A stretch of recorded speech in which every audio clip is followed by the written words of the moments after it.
Hello out there, slammers and jammers. It's time to rank some 8-bit Nintendo games.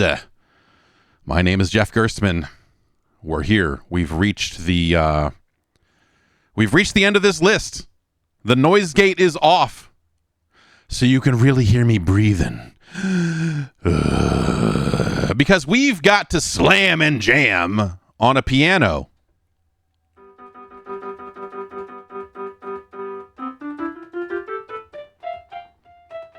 How quiet is that? Is that too quiet?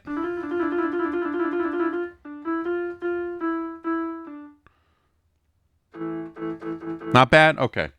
Well, it's as loud as it gets. I can kind of aim the microphone in the direction of it a little bit because I don't really have any way to make it louder. So, so there we go. I had this idea of taking a webcam and putting it on top of the speaker but that after spending way too much time doing that last night, it just didn't make sense to keep doing it.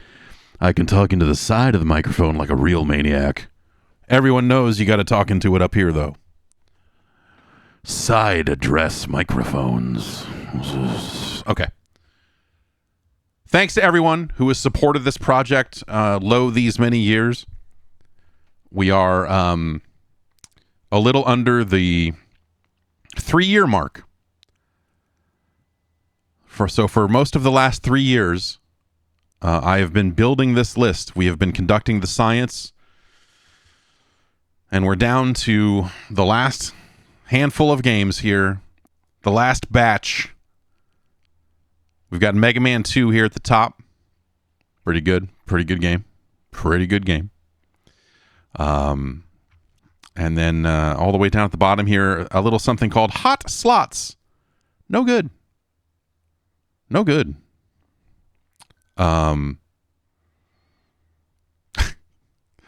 I was interviewed about this list for Canadian radio today, which sounds like it will be broadcast tonight in it is on public radio here in the States as well. But let me see if I can the name of I had the name of the show in front of me here. Let me pull it up here. The program's called As It Happens. Yes, I believe that that will air tonight. And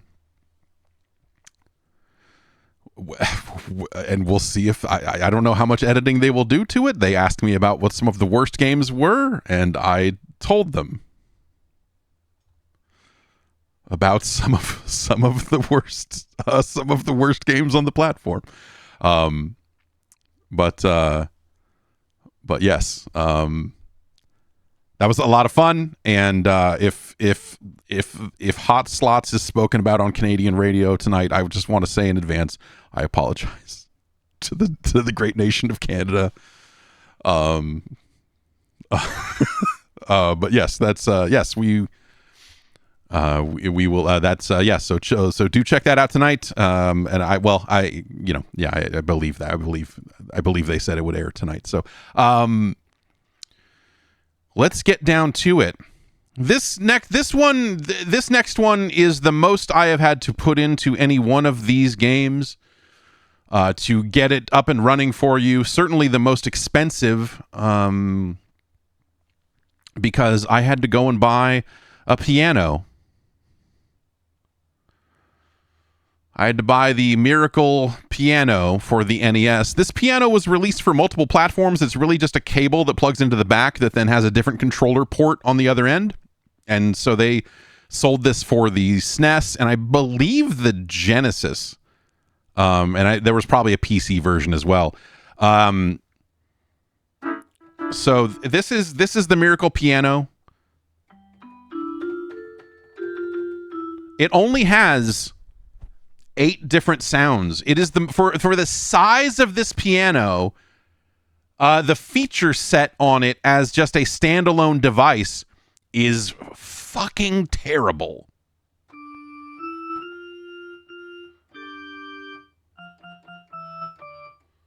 We've got piano, electric piano, harpsichord, vibraphone, organ. Oh, it's only 6. These 2 are volume buttons. And synthesizer. And as you'll hear once we launch the software on the NES, it is capable of more noises than this. So it's it's really, as far as something you can play on your own, it's really crazy how crummy of a synthesizer this is. Synthesizer Patel would not be he would still be enthused.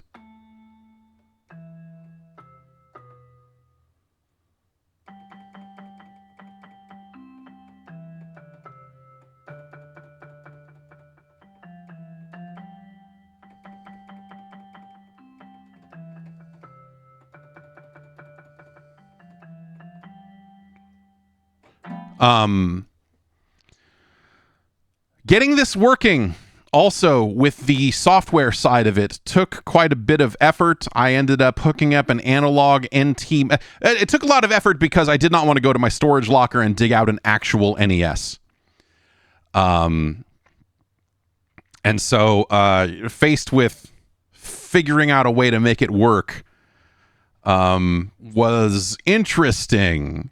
Because I have the cable to hook this up to a real NES. And so I pulled out the analog NT Mini because I thought that might work. It did not. It worked better than the Mister did when the Mister was connected through the controller port, through a snack terminal and all that other stuff, which that didn't work very well at all.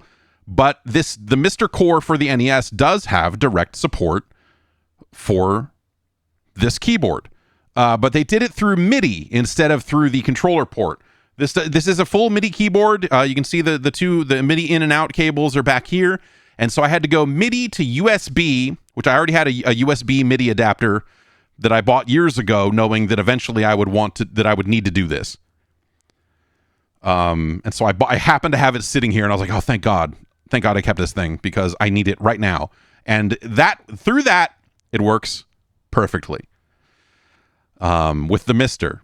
And so that's great. But it took a lot of hours of monkeying around with other stuff and installing different firmware because on the analog NT Mini, this game crashes at a certain point. and that was fascinating. Even with the real cartridge, which I have the actual cartridge for this, it still crashes. So quite the adventure. If I had read the directions for the Mister first, then I would have just hooked it up that way and been done with it. But I tried all of the ways that use the actual controller port first because that seemed like an interesting thing to do. All right, let me grab our controller here so we can. Okay, that's not looking great. Sometimes the Mister menu looks like this. Like the retro tink isn't properly resetting itself or something. But it's, well, let's see. That's N64. Right? There. That says NES. We're good. And then once we're in game, that problem clears itself up just fine. Okay. I'm going to try and aim this microphone at the piano as much as I can.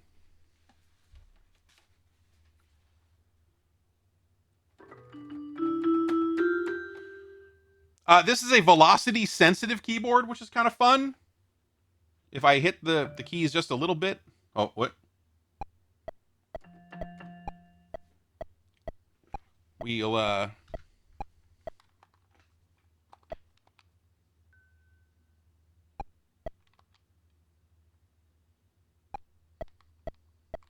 Oh, I have to...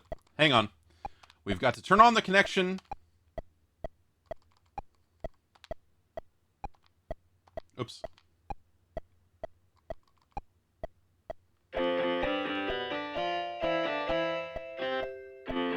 There we go.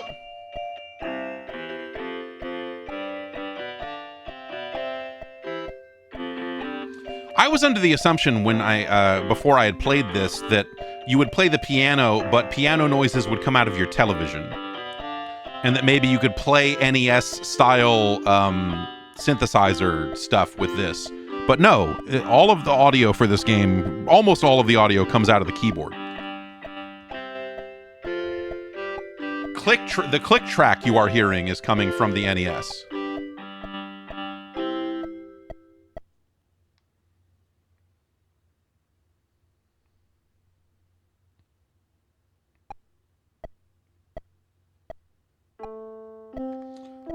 I'm going to reset it so you can hear the intro little song, which is...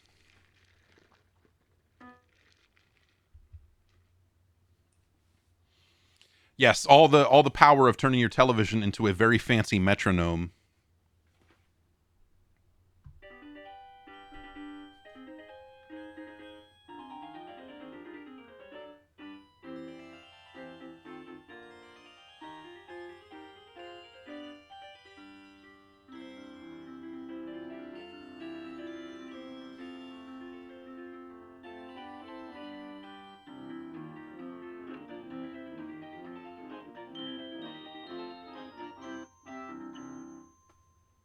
Hooray! All right, let's choose our age. Child. You are looking at the chalkboard. All the lessons are explained on this chalkboard. When you're done reading, press the A button. You can also push the B button to go back. Try pushing A now. I pushed B. Finding middle C.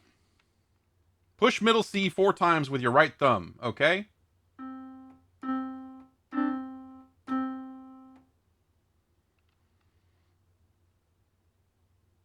Okay, we'll give each finger a number.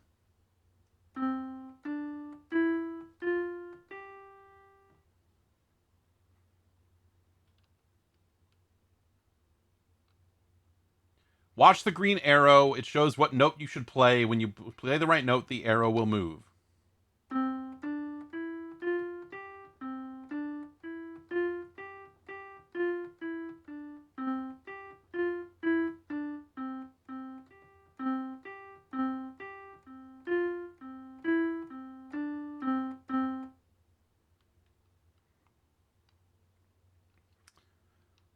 Try to curl your fingers, sort of like you're holding a tennis ball. Use the tips of your fingers.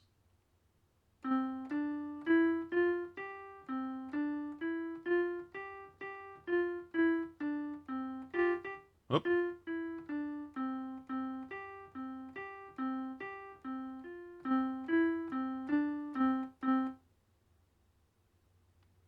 The metronome. This is a demo. You don't have to play anything.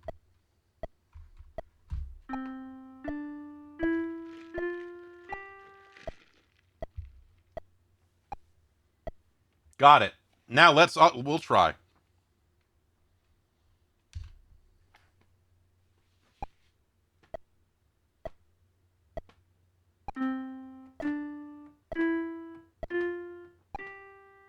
I actually find it harder to play slow. All right, so now we've come to the first interesting part about the Miracle Piano typing system. This is what it says when you get it wrong. Try to play with the metronome. Like, yeah, I mean, I feel like I did that. I feel like I did that. Let's try again. Listen to the Miracle play it.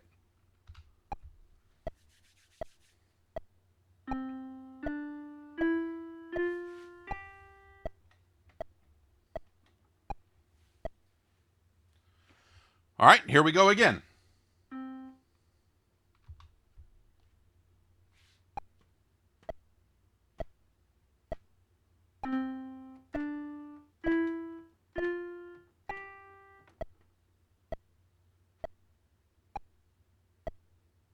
Great, great.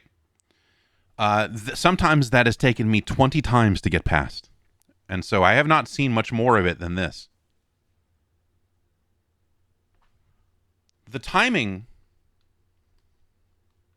is very tight, and it does not give you any specific feedback about, oh, you're early, or you're bad, or you're, there's no, it has nothing to say about your playing other than, no, you kind of messed it up. And it is very frustrating.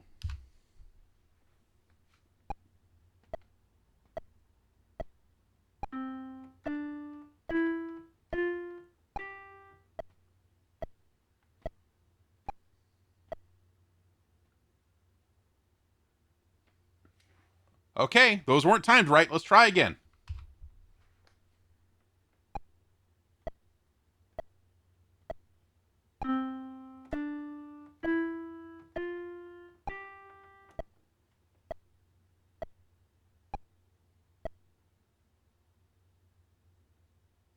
Congratulations, you made it.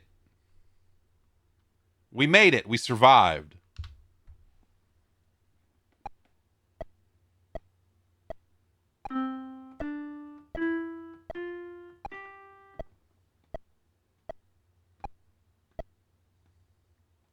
What? That felt extremely on with the metronome. Listen to the miracle play it.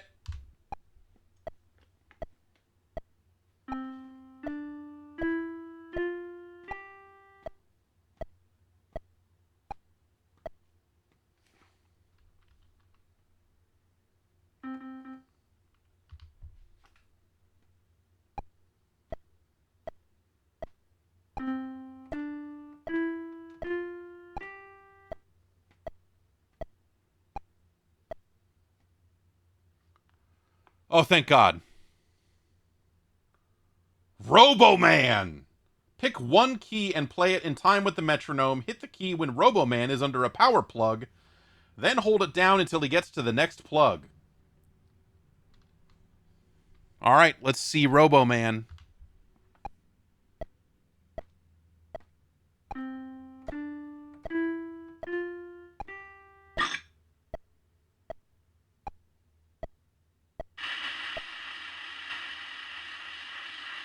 We get some applause. We get some applause sound effects.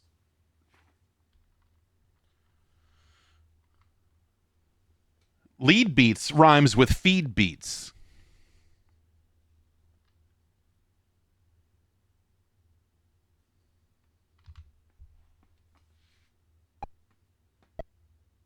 So slow.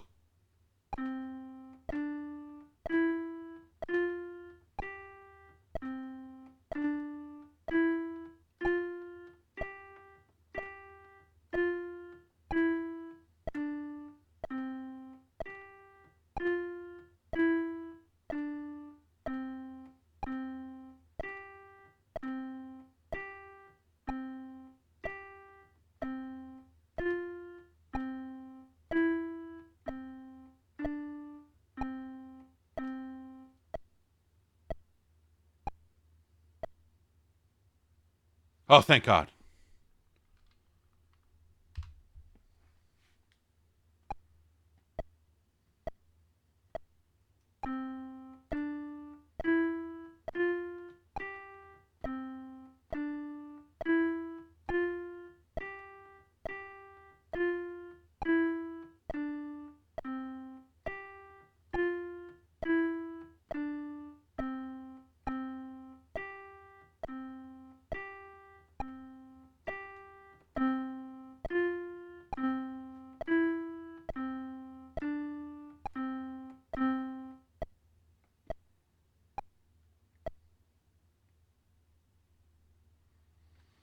We've got a rhythm problem brewing here.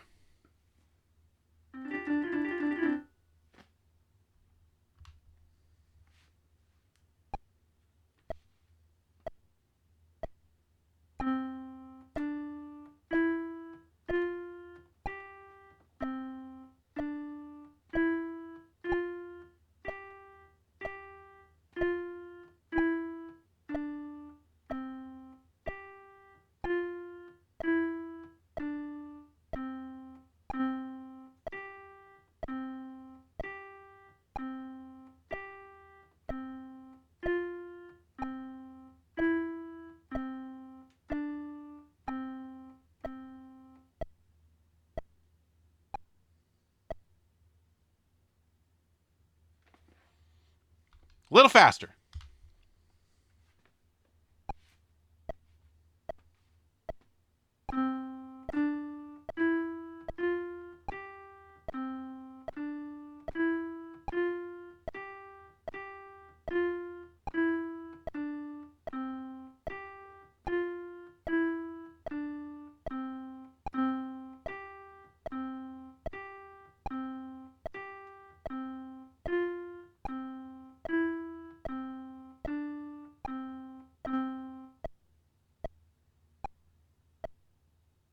I'm going to kill myself. All right.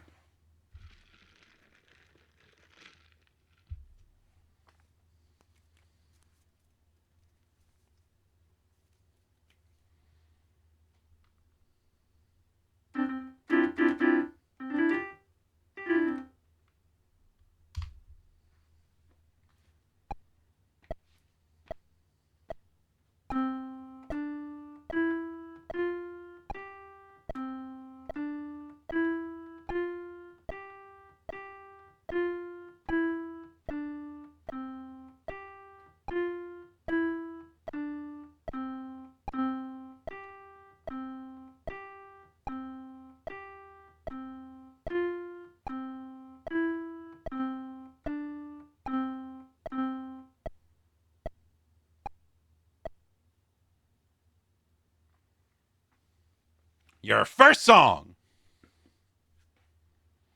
Does the setup introduce latency is a good question. I've endeavored to check that as best I can. I mean, the RetroTink is designed to be extremely low latency. I'm doing direct video out of the Mister.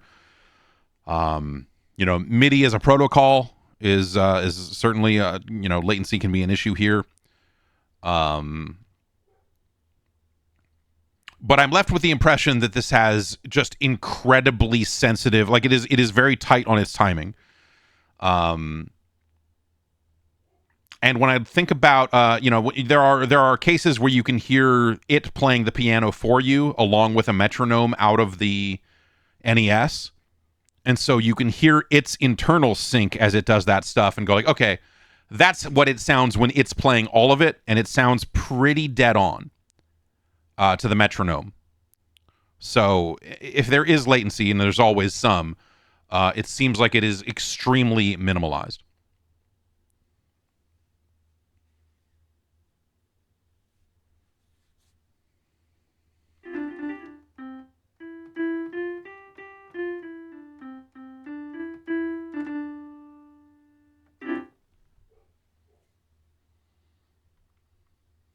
Here we go.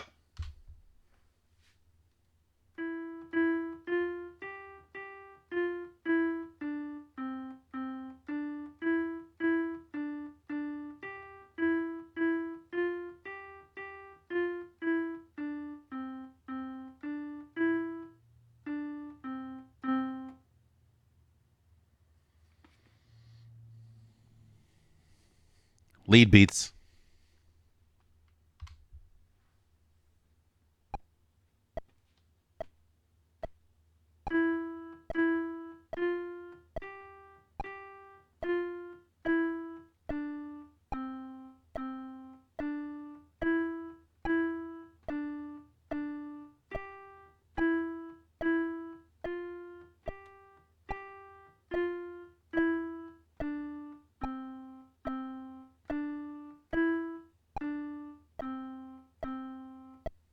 I feel pretty okay about that. Good.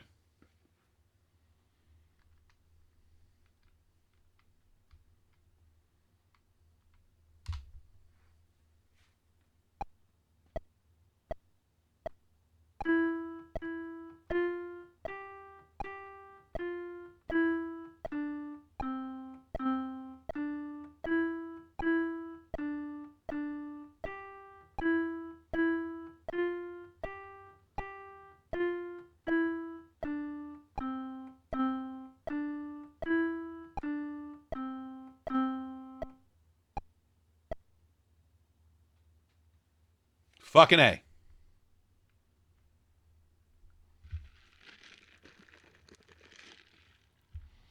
Is there a way to skip to a specific lesson? Yeah, so that select to see the options right there will will take you to a menu. You can skip ahead. Like, so in those situations where the timing was ultra tight and I tried 30 times, I was able to skip past it and complete the lessons that were after it.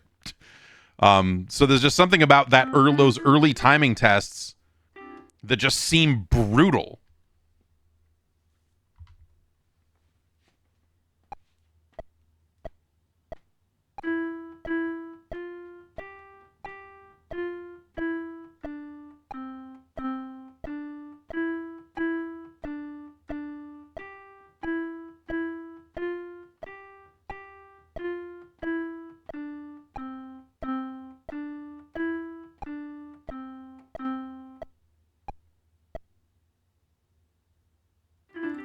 Yay!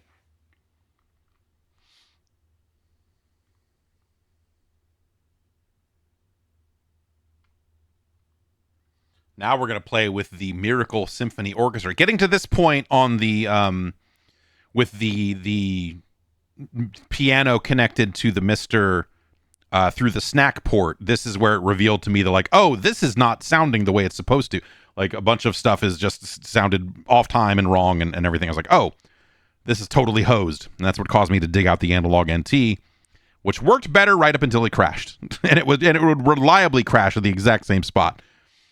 And then I found this USB adapter and everything worked great. So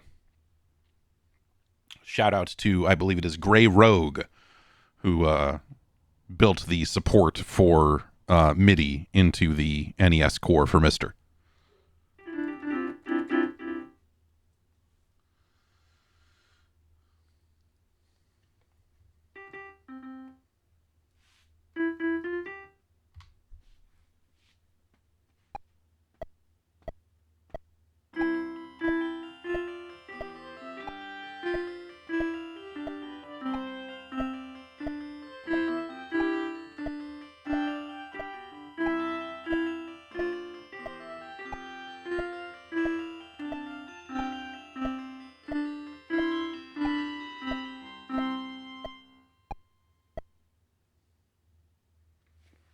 You just completed Section 1.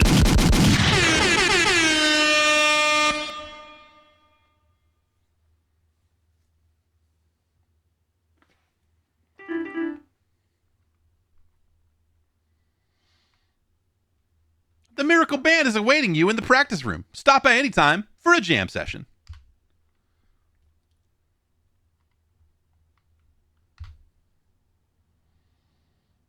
Wait, what happened to 1, 2, 3, 4, 5? What are you doing?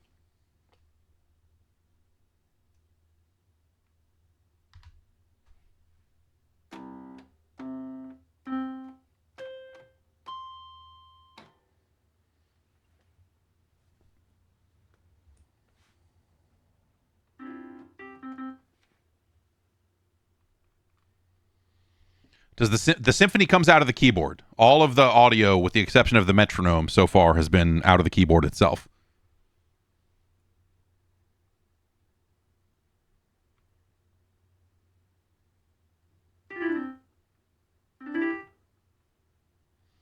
And this keyboard, the left speaker over here is actually like felt like it's maybe, I don't know if you can see the big dent and scratch that's here. The left speaker is not mounted, and so it is just sitting in there, and it slides around. This keyboard has seen some better days, let's say, but it works.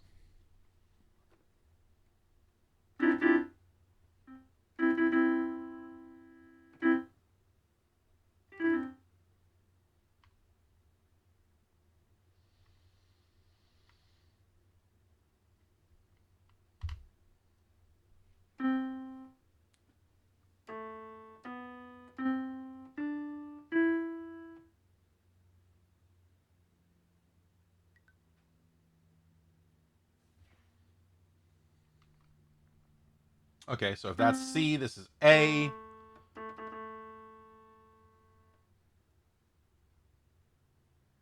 A, B, C, D, E. Okay.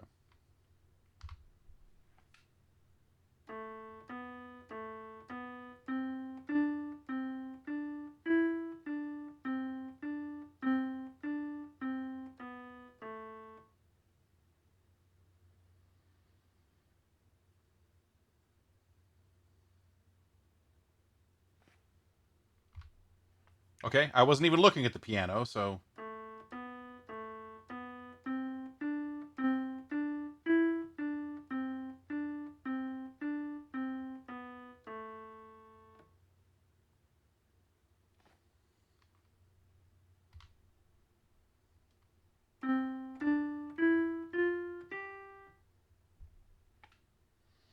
Now for a song you probably know. The Fuck Shop by the Two Live Crew.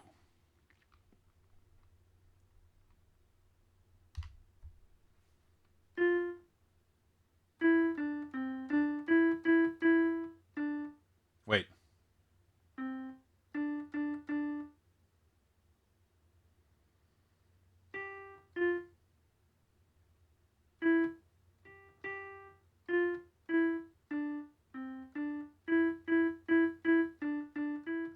I got all messed up there.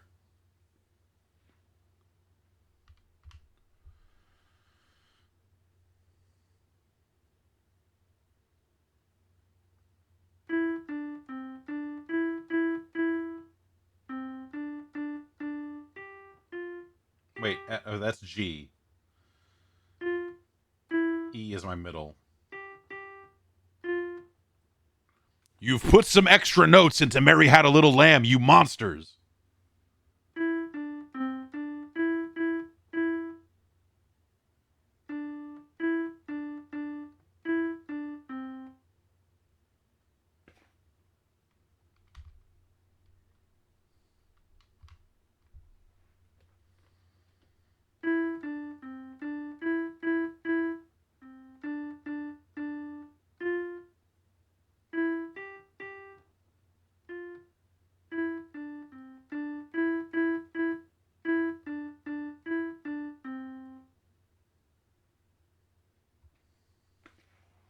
Enough of this hard work. It's time to chill with Robo Man.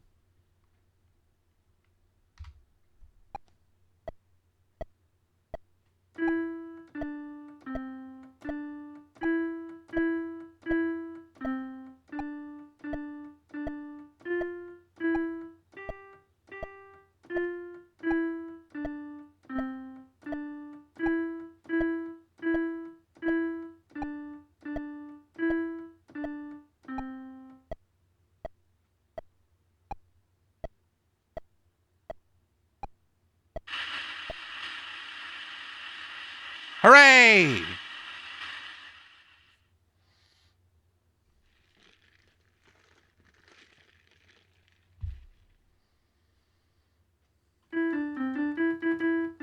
Yeah, that's they throw some extra notes in there, man.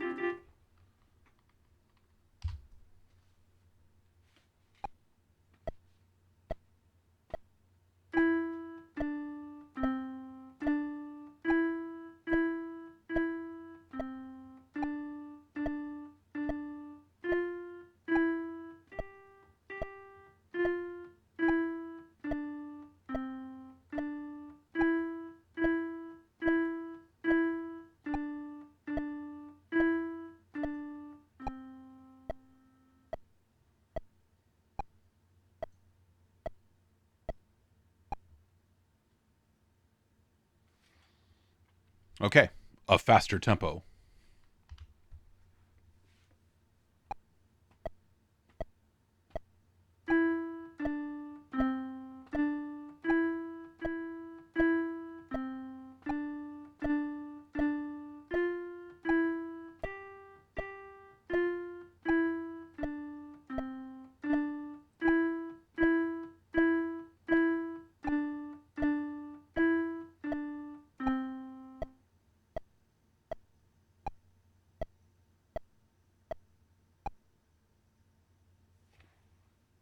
All right.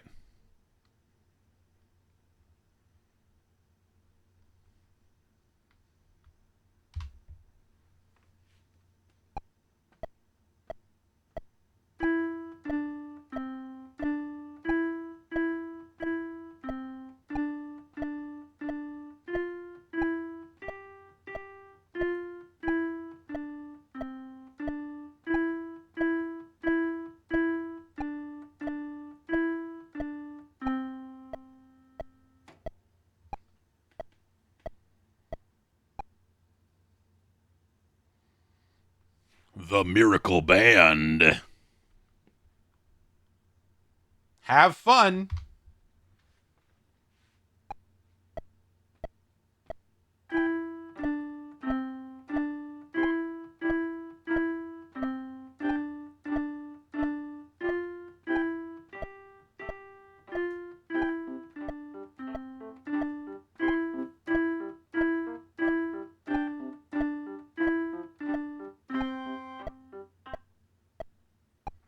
It was a little hard to play along with the band there. That backing track is nonsense. But okay, they'll take it, so I'll take it.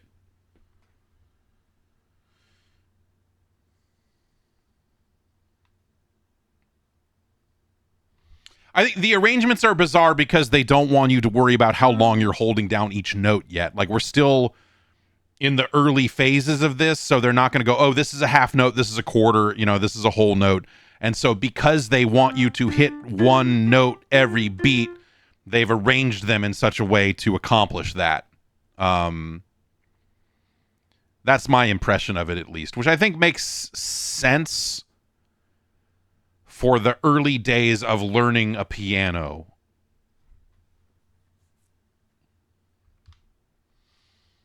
Section 3.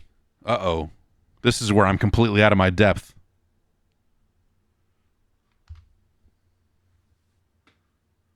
Time for some black keys.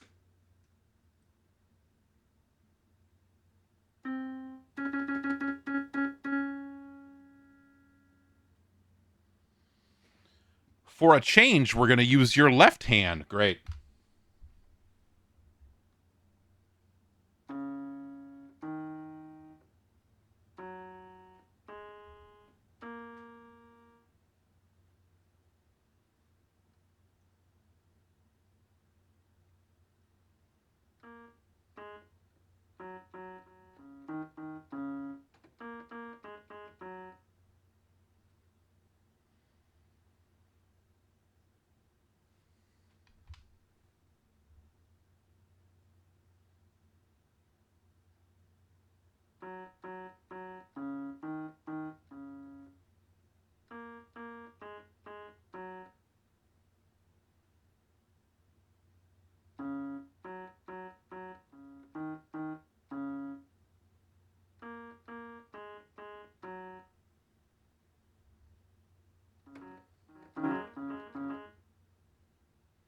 Put the second finger of your left hand on the black note above middle C.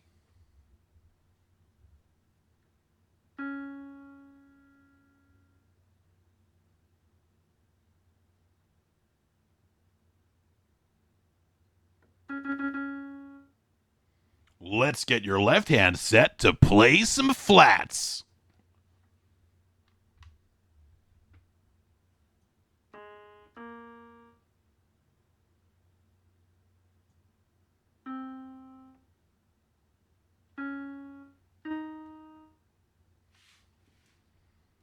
This is awkward.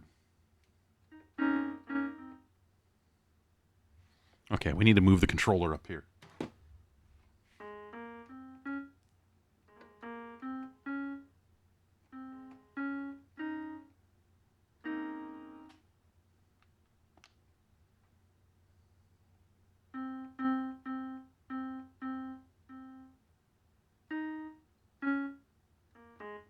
Wait.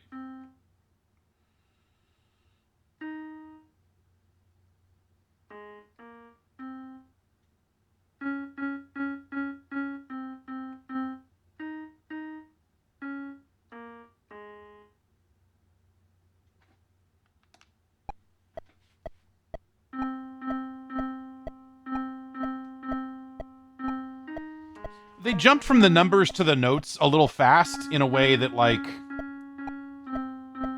if I stare at a piano, I know what a B flat is, and I can name the notes. I know where C is, and I can work from there.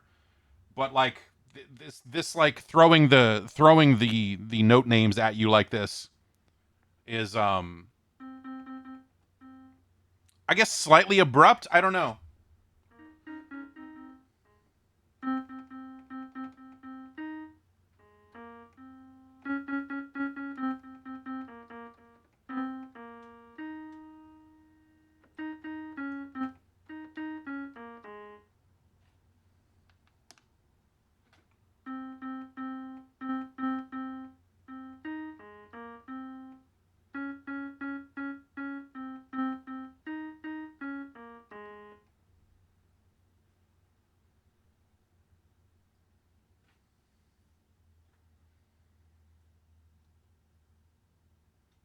Remember, C sharp and D flat are the same note, but no one calls it a D flat.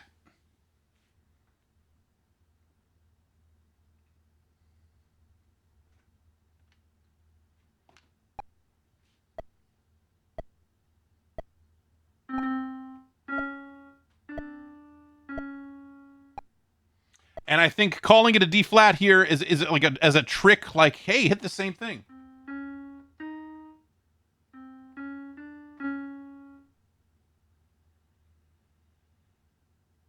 Use the up and down buttons to move your arrow to the answer, then press A to see if you're right. Okay, we got a quiz here. This is different. Whoa. The black key just above middle C is sometimes called. I mean, it is always called C sharp. Like, don't be a dick about this. The only people calling it D flat are people being assholes. But sure. This is a weird way to teach that.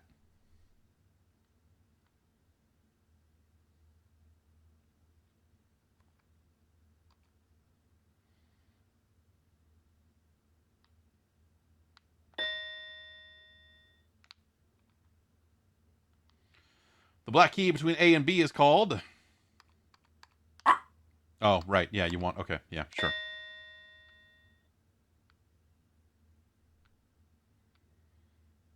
Okay, yes. So if you're playing in a weird if you're playing in a specific key, then it might be more. But it's the same note. I mean, you could. How does C sharp sound compared to C? It's a half step higher. The black key just above A is called. I mean, I guess you'd call it A sharp.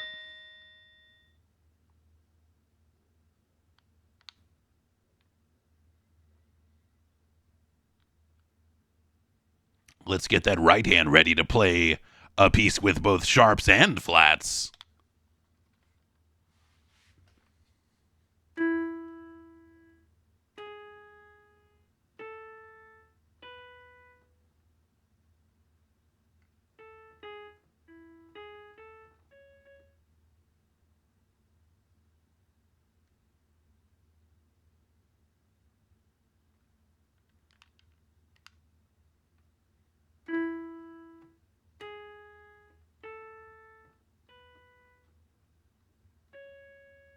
This sucks. This is a shitty hand position. This is why I don't play piano.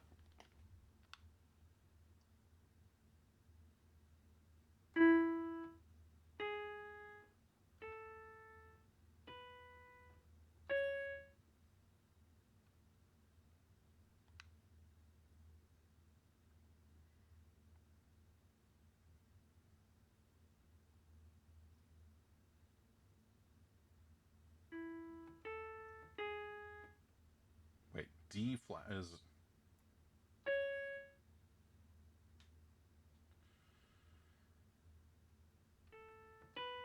Wait, where's. Oh, man. I lost my hand position.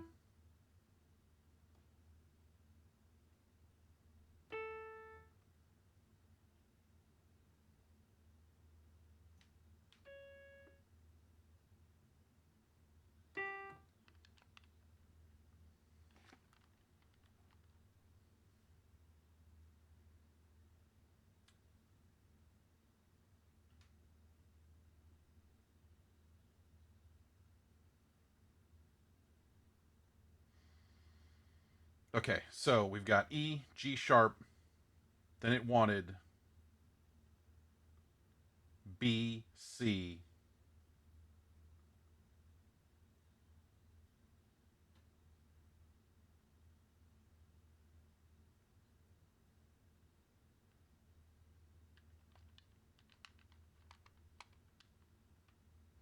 All right, it won't let me. I'm trying to get back to the menu so we can do the positioning again because this is.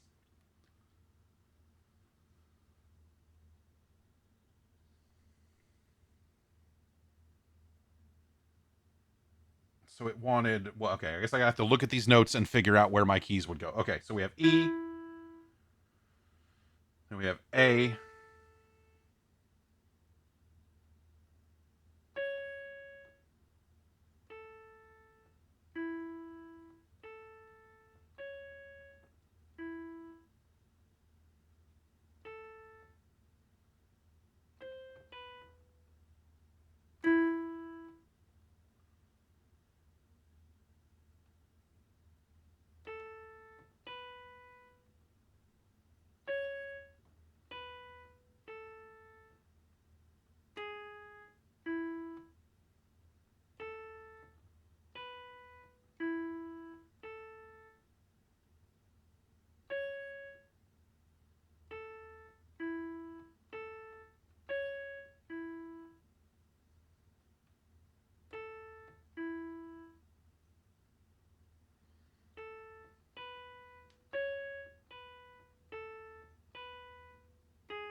It's true, I am.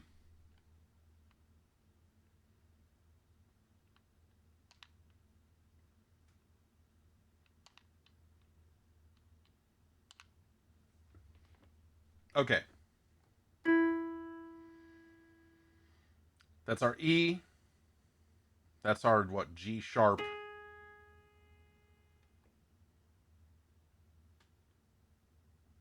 A.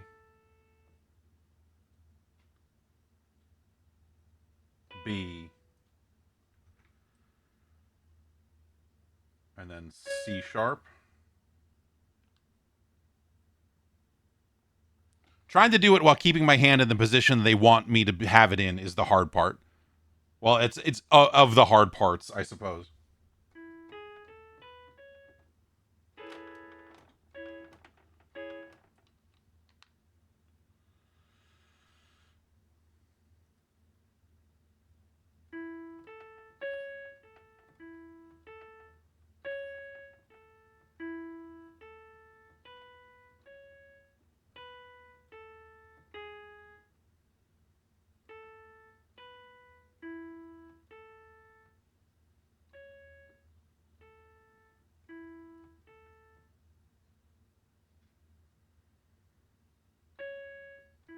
Nope.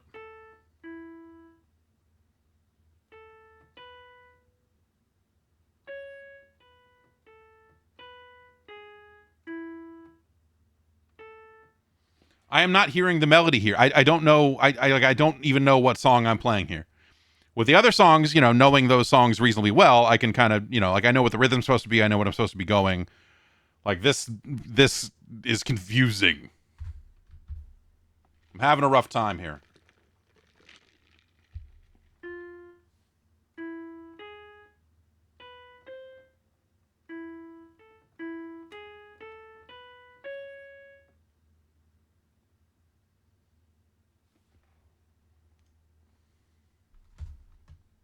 I guess that was section 3. Rhythm. Now we're talking, baby. How to divide each beat into 2 equal parts. We'll play middle C twice as fast as the metronome. Each beat will be divided into 2 equal parts. Okay.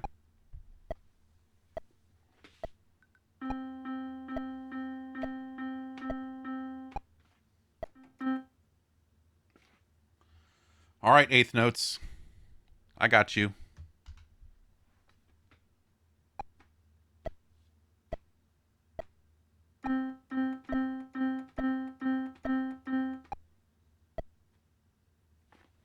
Fight me.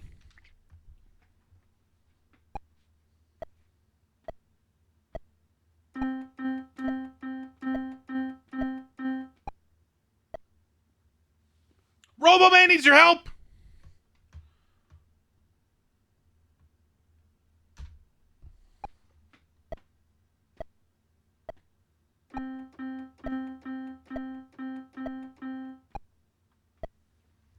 Roboman is saved.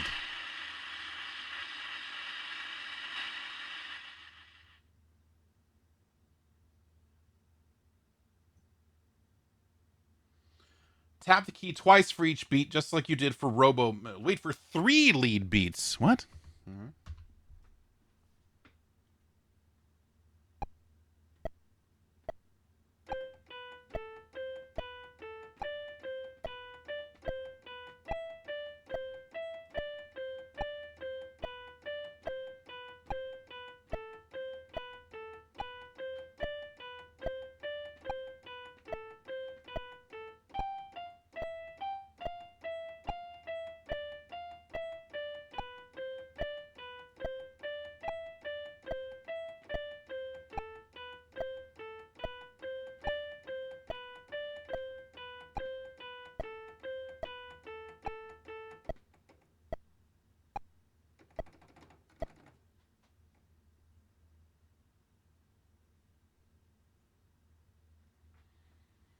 What the fuck just happened there?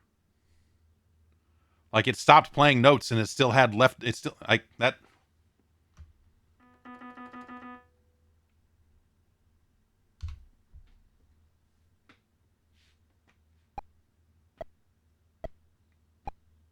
All right, it wants 3 lead beats.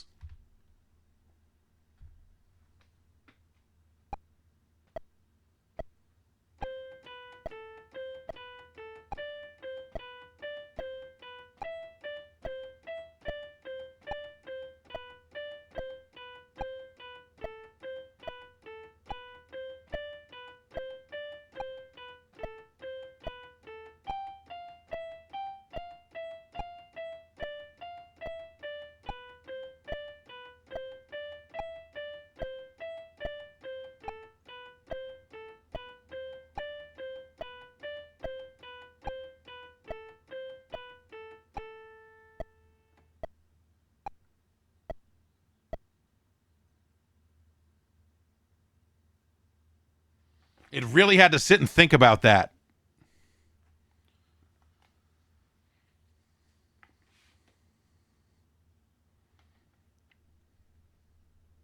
Like, it took a long time to fade out to the other to this screen. The miracle will do it first. Listen.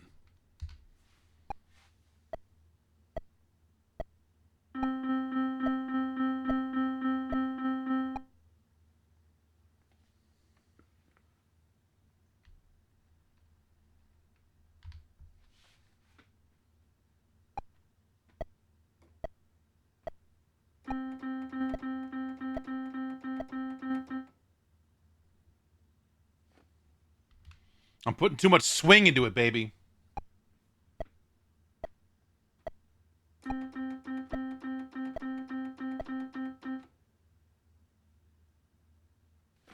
Time to check in on Robo-Man. I don't know. Like, this is, I think, you know, as something that is trying to get you familiar with the piano, assuming that you don't know anything, like, it's, I feel like it moves a little too fast, but also, you know, it expects you to, it feels like it's expecting you to complete a section and then go to the practice room and just keep doing that until you're ultimately comfortable with it. And you know, as we're just kind of like moving through it, it feels like, you know, like it's not giving time for the lessons to really sink in and become second nature, and and that's a little weird. And you know, I guess like there's something about them introducing the concept of like, hey, here's sharps and flats. You're going to do that for a little bit. All right, bye. And now just work on triplets and rhythm. Feels a little bit weird. I guess like ultimately for something that came out in the, you know, early 90s, trying to teach you piano with a fucking Nintendo. It's not the worst. I feel like the major issue with this is feedback. You know? It is like it telling you what you're doing wrong. It just doesn't have that. It just can't do that. Or didn't, you know? Like certainly, you know, a more computationally complex ear on the Nintendo side would be able to say, hey, you were early here, you were late here, you were, you know, if you were making this today, you would even include a latency set. You know, you'd be like, oh, okay, are you in time with the TV at all? We need to make sure we can test that. You know, this is the days of CRTs, so it wasn't really something that you thought about much because, you know, like every part of it was a closed loop and you're like, okay, this all just works. And it's why I'm glad I'm using direct video out of the Mister through the RetroTink and all that stuff, because there's just a minimal amount of latency added there. Like I've really focused on a low latency setup here, and this is, I imagine that is paying off here, because the timing windows feel so effing tight. It's crazy.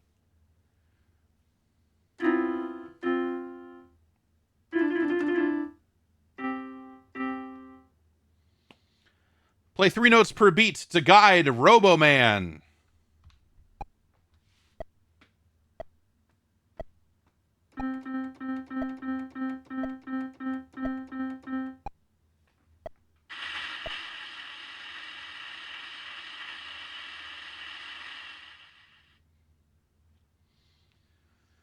Let's practice tapping with a piece by a famous composer, J.S. Bach. I ain't never heard of no. I ain't never heard of him. To play this, tap any key 3 times for each beat, just like you did for Robo Man. Now you will do it for Bach.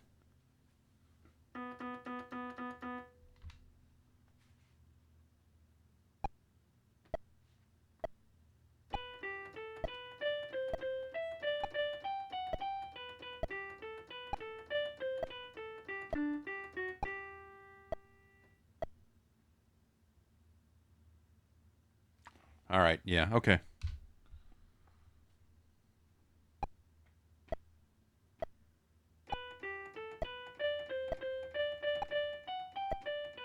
I fucked that all up.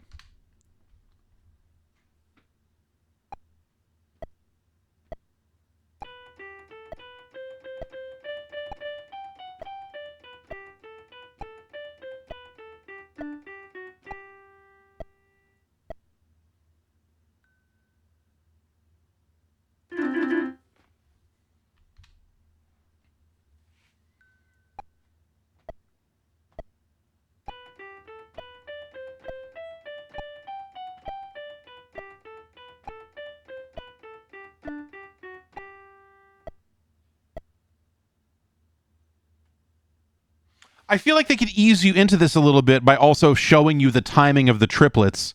Like the notation could be written in such a way that guides you.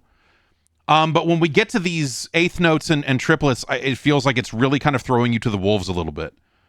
And one more step in the middle there that shows the timing of those notes, I think would bridge the gap. Whatever, it's not that big a deal.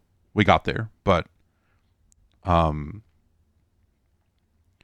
also I've been, I'm not going to say I have a music background or anything, but like I've written a bunch of music and I understand the concept of triplets, and I spent 5 years playing clarinet and saxophone, and could read music and all that shit. I'd be a little rough trying to read music, trying to sight read a piece right now, but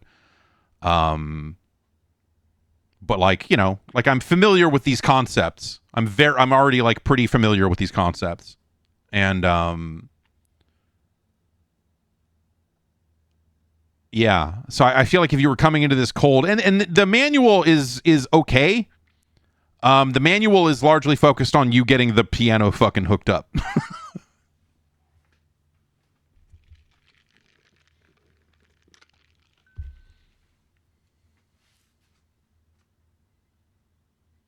But remember, this is, like the thing it's showing you here is, hey, you need to practice more. It's not enough to just play. It's not like we're going to play through these lessons and then be like, cool, man, I got it, I'm done. Like the expectation here is, you're not necessarily playing all of these sections back to back to back, but they just say, hey, go to the practice room and practice. So let's try that. Let's see what that looks like here.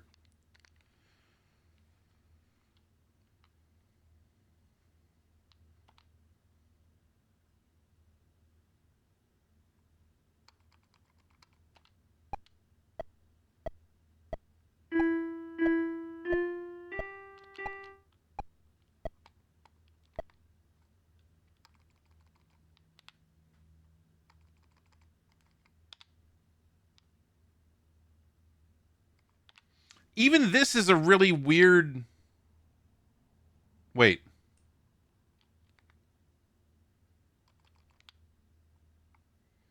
Even this is a really strange practice mode, because it's like, hey, go to the practice room. And then it just presents you with a list of songs. Instead of like, hey, the lesson you were just on, here are some things you can do to practice that specific thing more.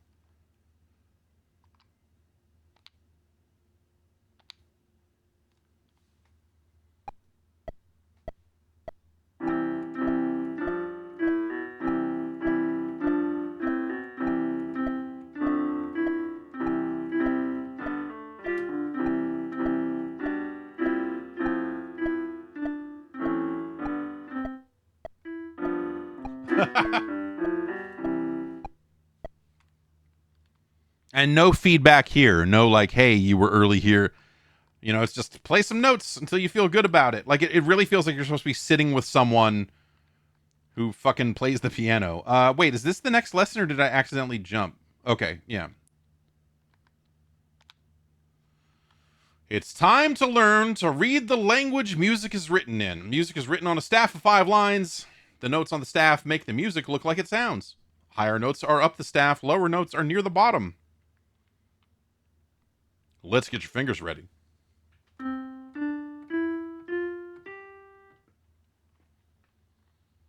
Remember Ode to Joy?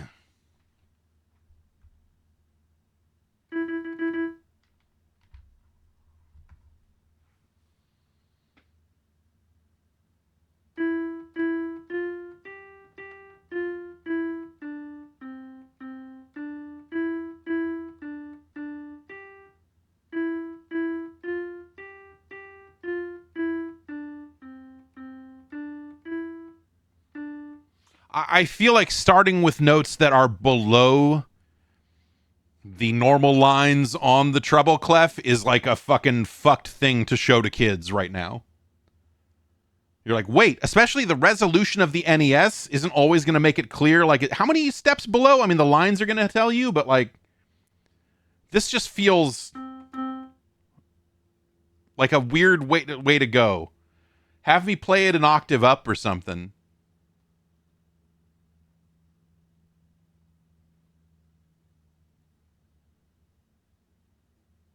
Musical mallards.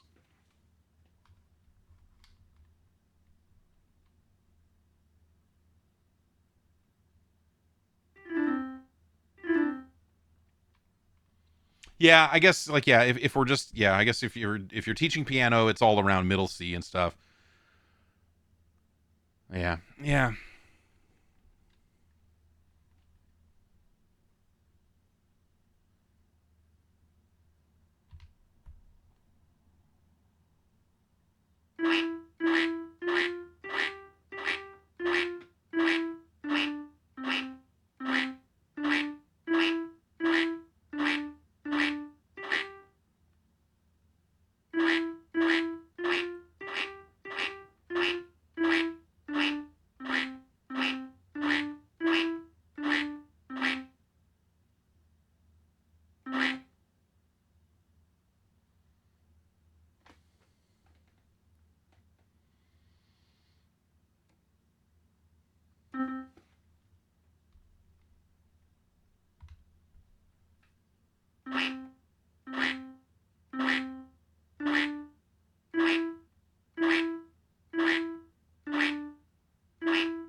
I think I do a lot better playing music when I know what it's supposed to sound like. Like if I hear it and like that helps. Like sight reading this stuff and not even knowing what it is, especially when they have us playing with no real rhythm or anything like that. Like it's a little bit tricky. But I suppose that's a good way to like you need to know the notes. You need to be able to read that. So I think that's.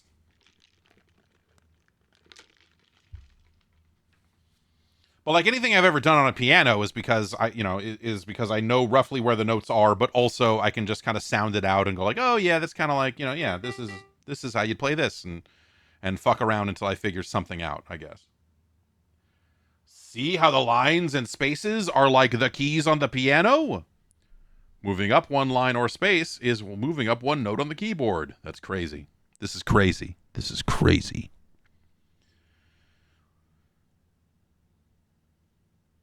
The pointer will move ahead after you hit the right note. All right.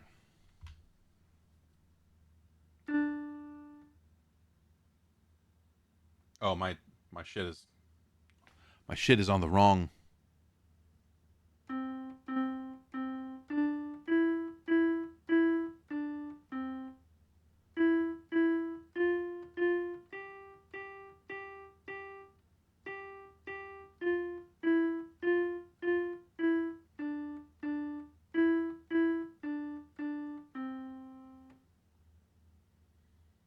I still don't know what this song is. I have no idea what this is.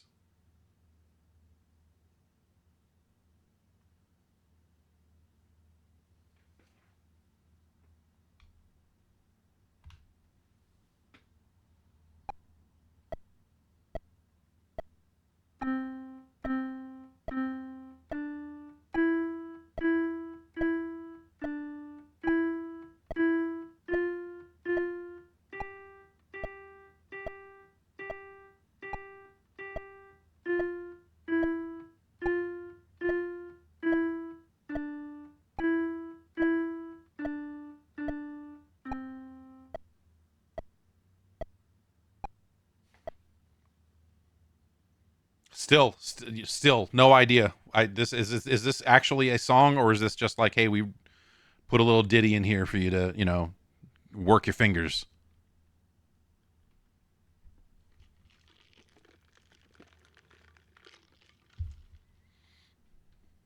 It's kind of the weird part about them. Again, yeah, they take the rhythm out of it just so you can work on the notes, and it's a little fucking weird.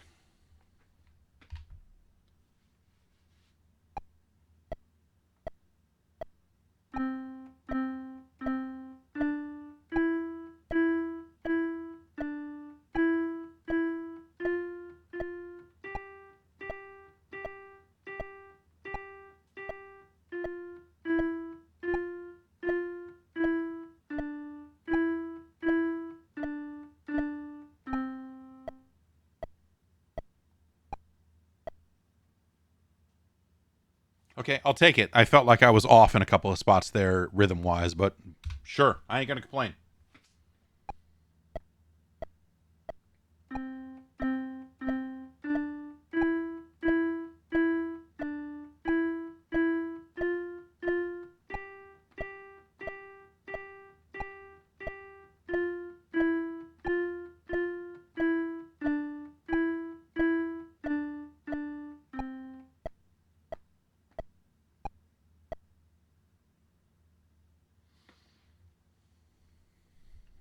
All right.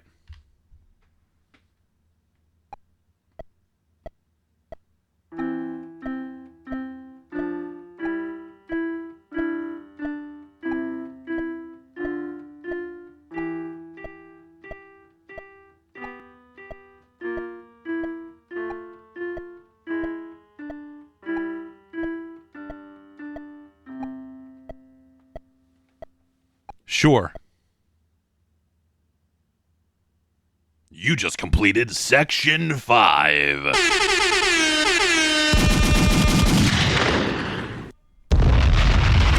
Damn, son, where'd you find this?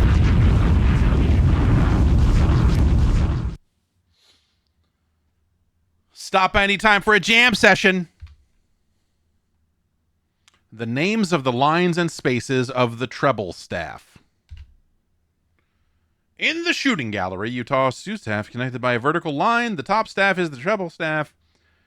As for your right hand, each line on the treble staff is a note. E, G, B, D, F. Every good boy does fine. Will help you remember the lines. Put your fingers over every good boy does. E, G, B, D. So that's...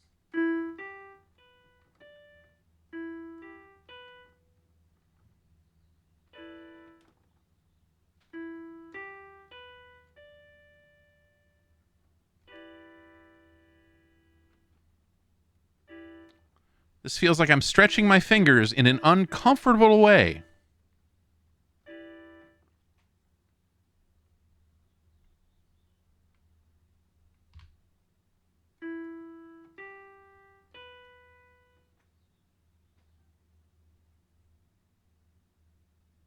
So you think I should use my pinky for that D. Okay, so...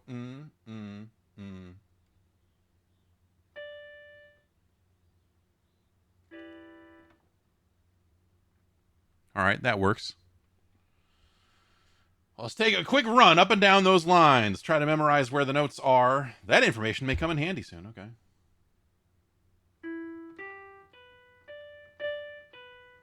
Oop. Yeah.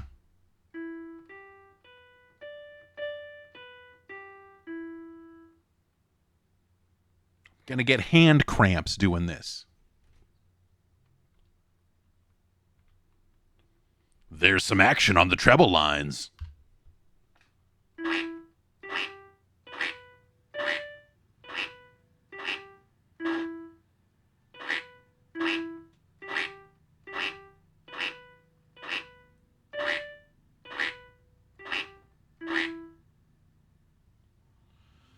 Line quiz.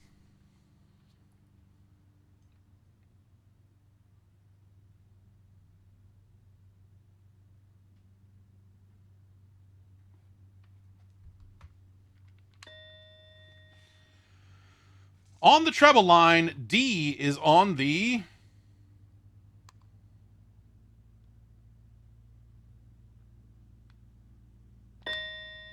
four. That's a weird. I mean,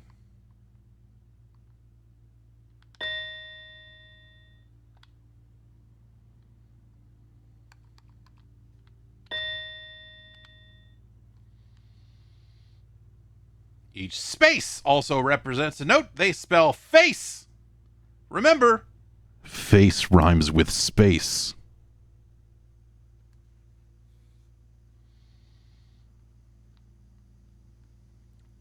Face rhymes with haste.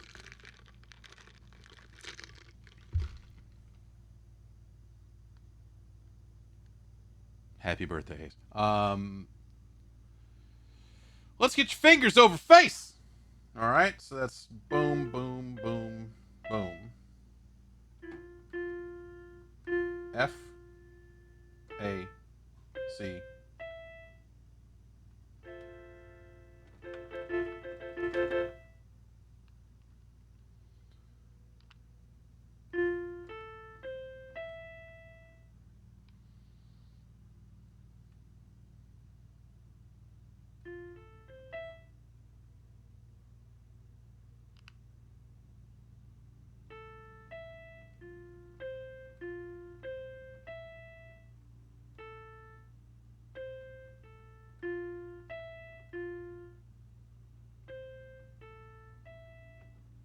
What a tune.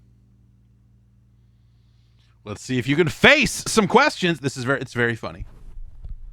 That's very funny.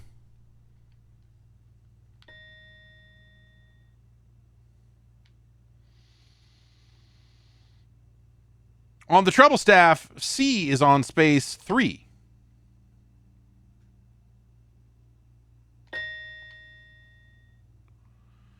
E is on the top, I guess. B is not found on a space. Diabolical questions here. Lines and spaces together? It'll be anarchy. Now for a piece that tests your knowledge of lines and spaces. Go at your own pace, but use the correct fingering. You know I'm all about the correct fingering. Your thumb goes on the lowest note, your pinky on the highest. Use the tricks you just learned. Every good boy does fine. F-A-C-E for spaces. What? Okay, you could have... Okay, I know that my hand positioning goes...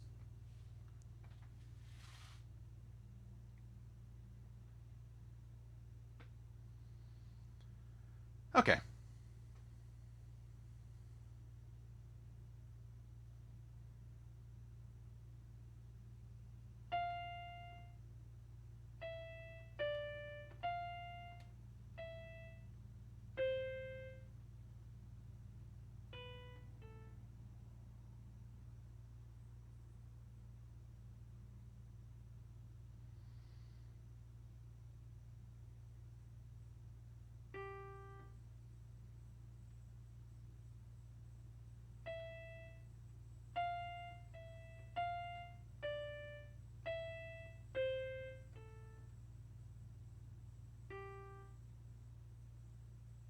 This is not the correct fingering.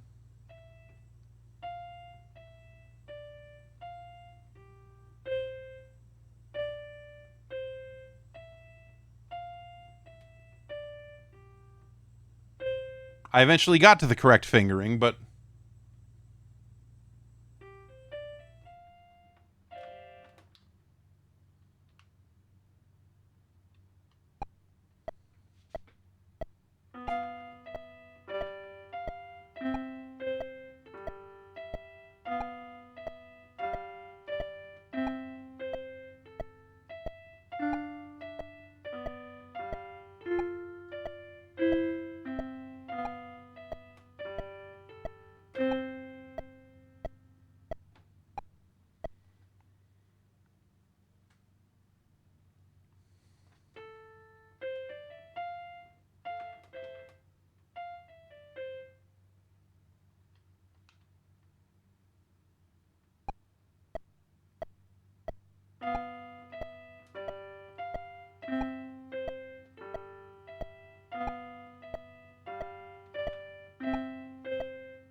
I fucked up.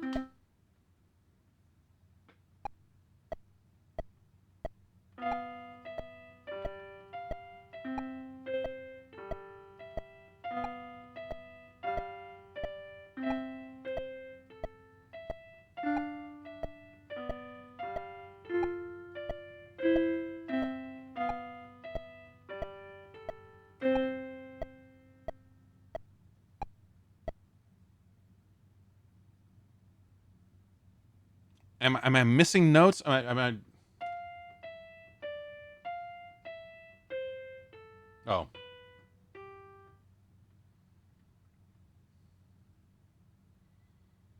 Yeah, I feel like there's some hand position stuff that I feel like they could have... Instead, they're just like, you're going to play some with some lines and some dots. I'm like, wait a minute.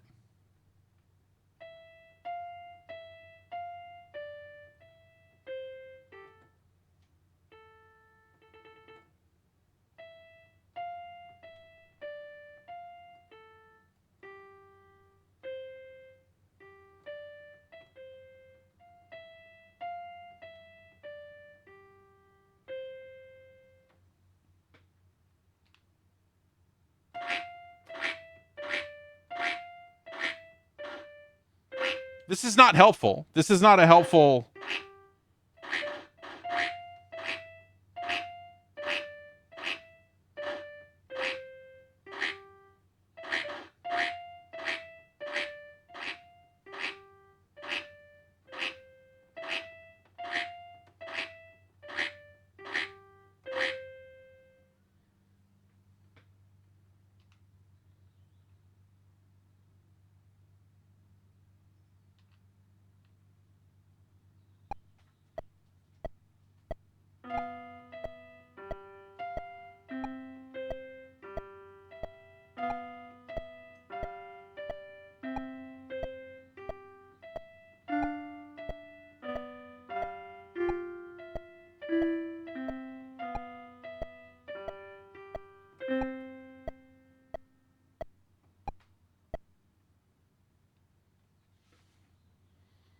It's yeah, I think that they're maybe again, you know, because we're just playing it straight through, because we're speed running the piano here. You know, we're not taking weeks to sit down and practice this stuff to ingrain it a little bit better, and that's probably you know, that's a problem.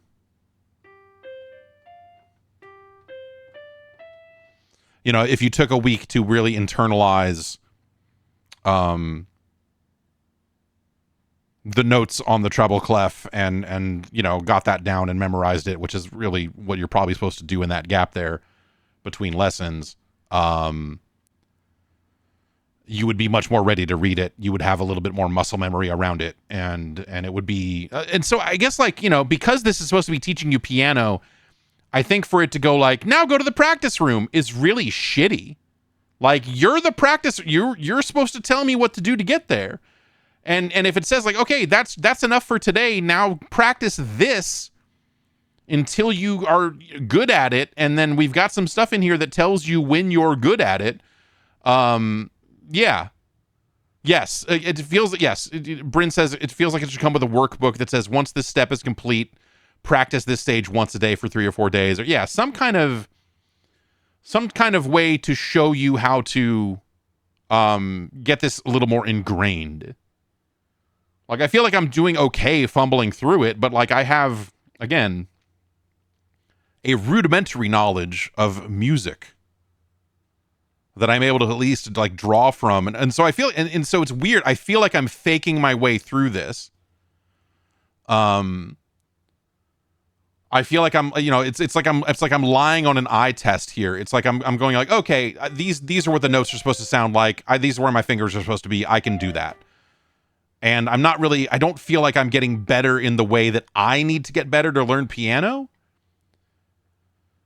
I feel like I know just enough about a piano to like be really shitty at this, you know? And not learn the right way.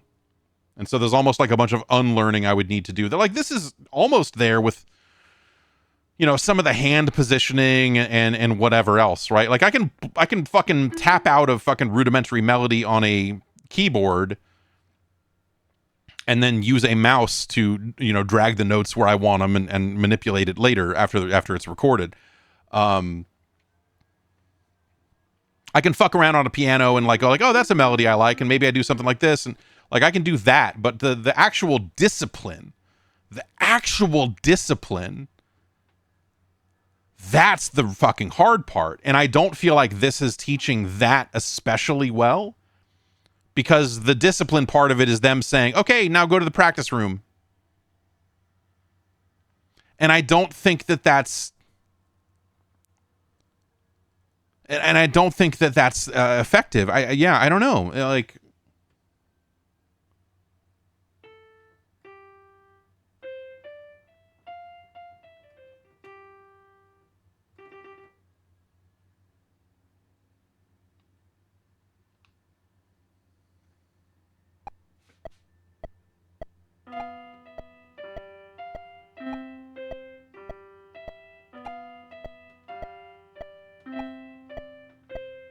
Oops.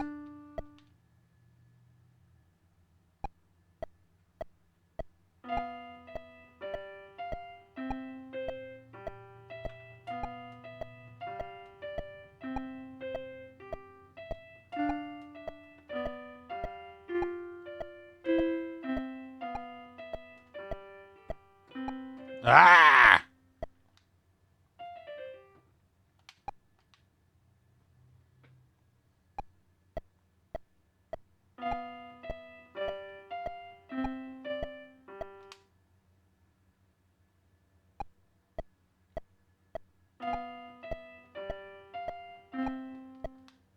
My hand's getting tired, too.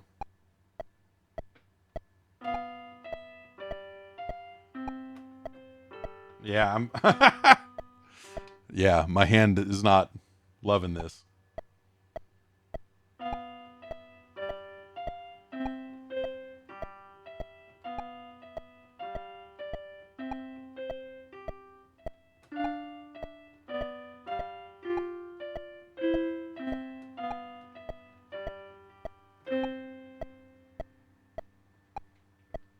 I'm left-handed, you know?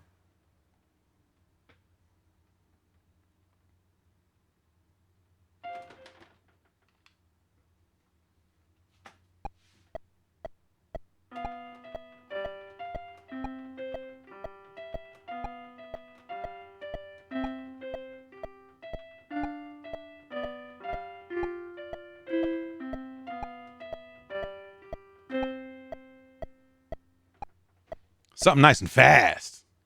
More lines and spaces. All right. Here's another piece to sharpen your reading skills. It's just like the piece. It's like the piece you just played, except you'll play the two lowest notes with your thumb. It's like the piece that you just played, except you'll play the two lowest notes with your thumb. Let's just try the notes, okay?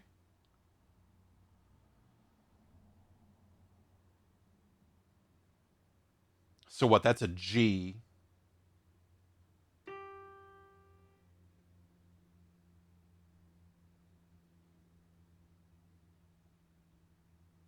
And that's a C. Oh, weird. Okay, so this is very tight.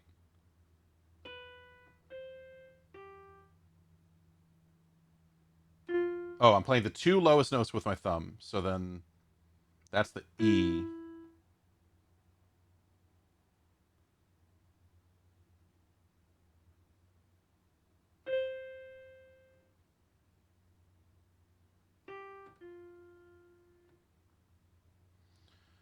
So we're playing E and F with the thumb.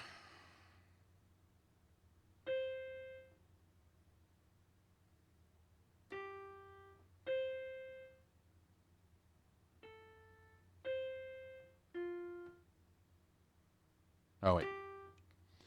2 means 2.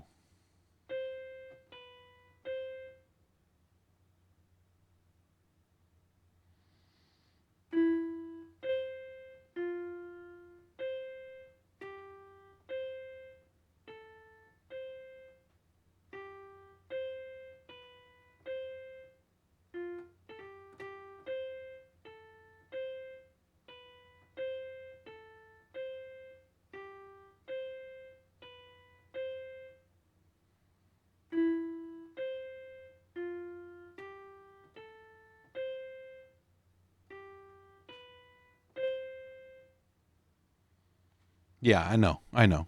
I just wanted to get through it. So the tricky thing is because they label both of these 1 because they're both for your thumb. And so the what I stumbled into there is when it says 2, I think it's going to be the F here. But really it's the G because that's finger 2.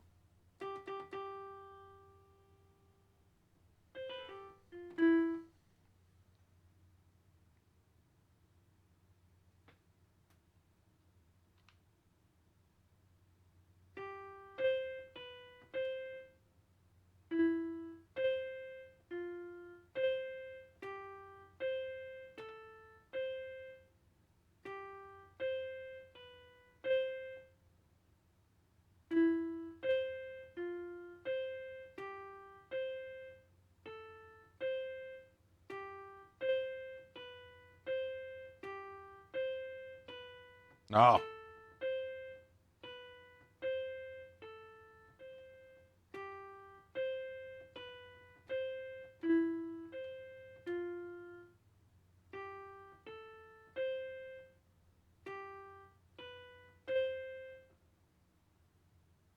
All right. It allowed me to make that one mistake. Okay.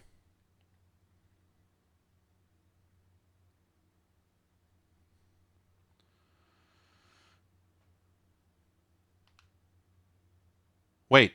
What happened? Weren't we moving forward?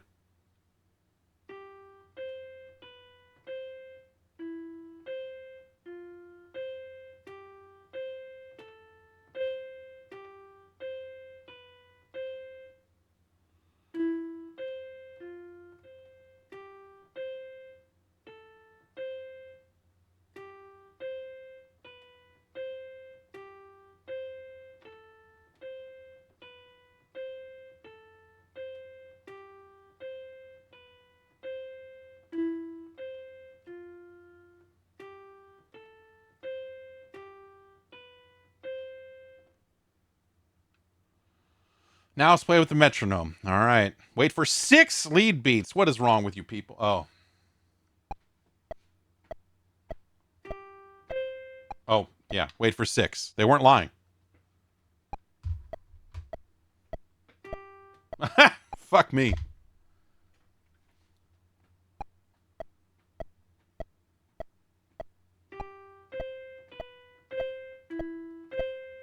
Ah!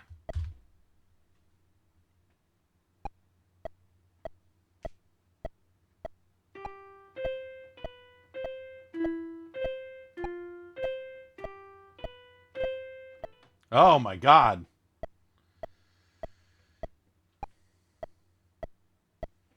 This is might be hitting a wall here, man.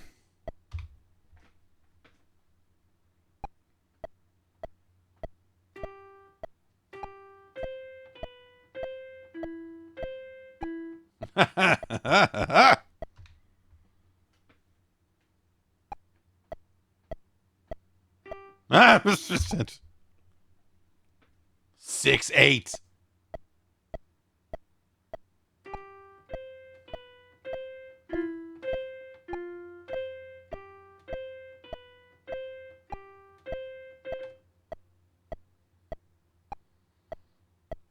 I'm relying on the numbers. I'm cheating. And that they're like, this is, it's probably good that they're doing this, but I feel like they pull it on you and don't give you the feedback you need to get better.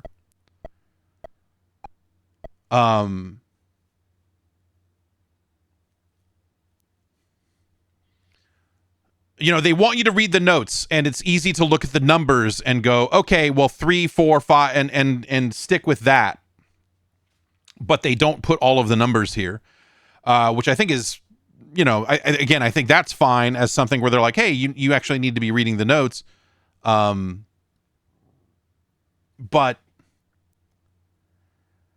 I don't feel like they've warmed us up for this appropriately.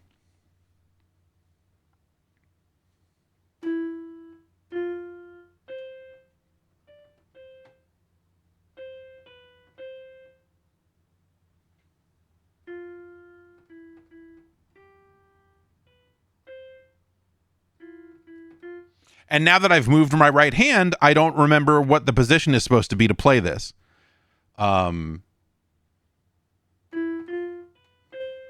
Which I you know, I can go back and go back again.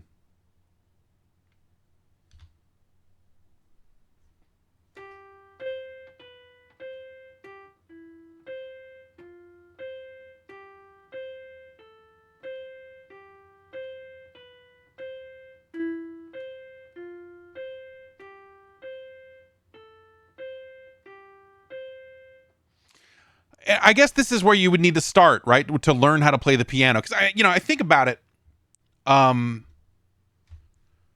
I'm like super hunched over here playing the piano this entire time too. This is not a good piano playing fucking position either. I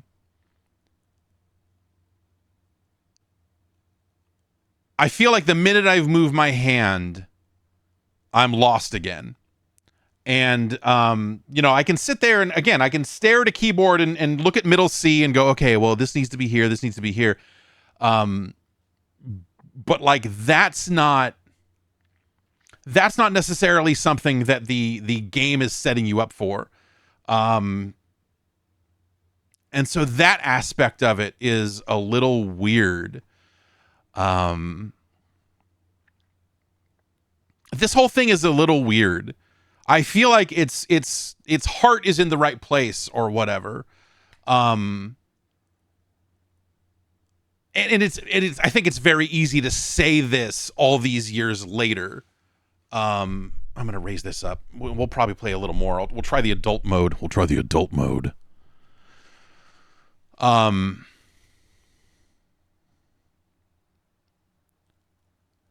We'll try the adult mode in a little bit. It does not give enough feedback. It just does not give you enough feedback about how to improve when you're getting something wrong. When the timing is off, it just says your timing's off. But it can't tell you, like, if you're making a very, if you're repeating the same mistake, and I did this, I tried this before when I was having trouble getting the timing right last week when I first hooked all this up. It never steps in and says, hey, your ring finger sucks. Like, it is always late.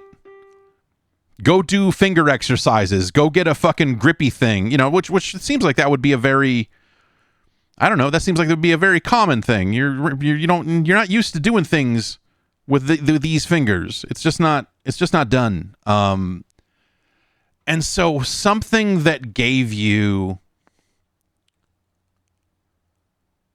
like, it needs to give you more directed feedback. And yeah, the manual for this is not great. The manual for this is not like, it's not like it comes with some big piano workbook that's like, hey, here's how you go. In fact, I can go grab it real quick here.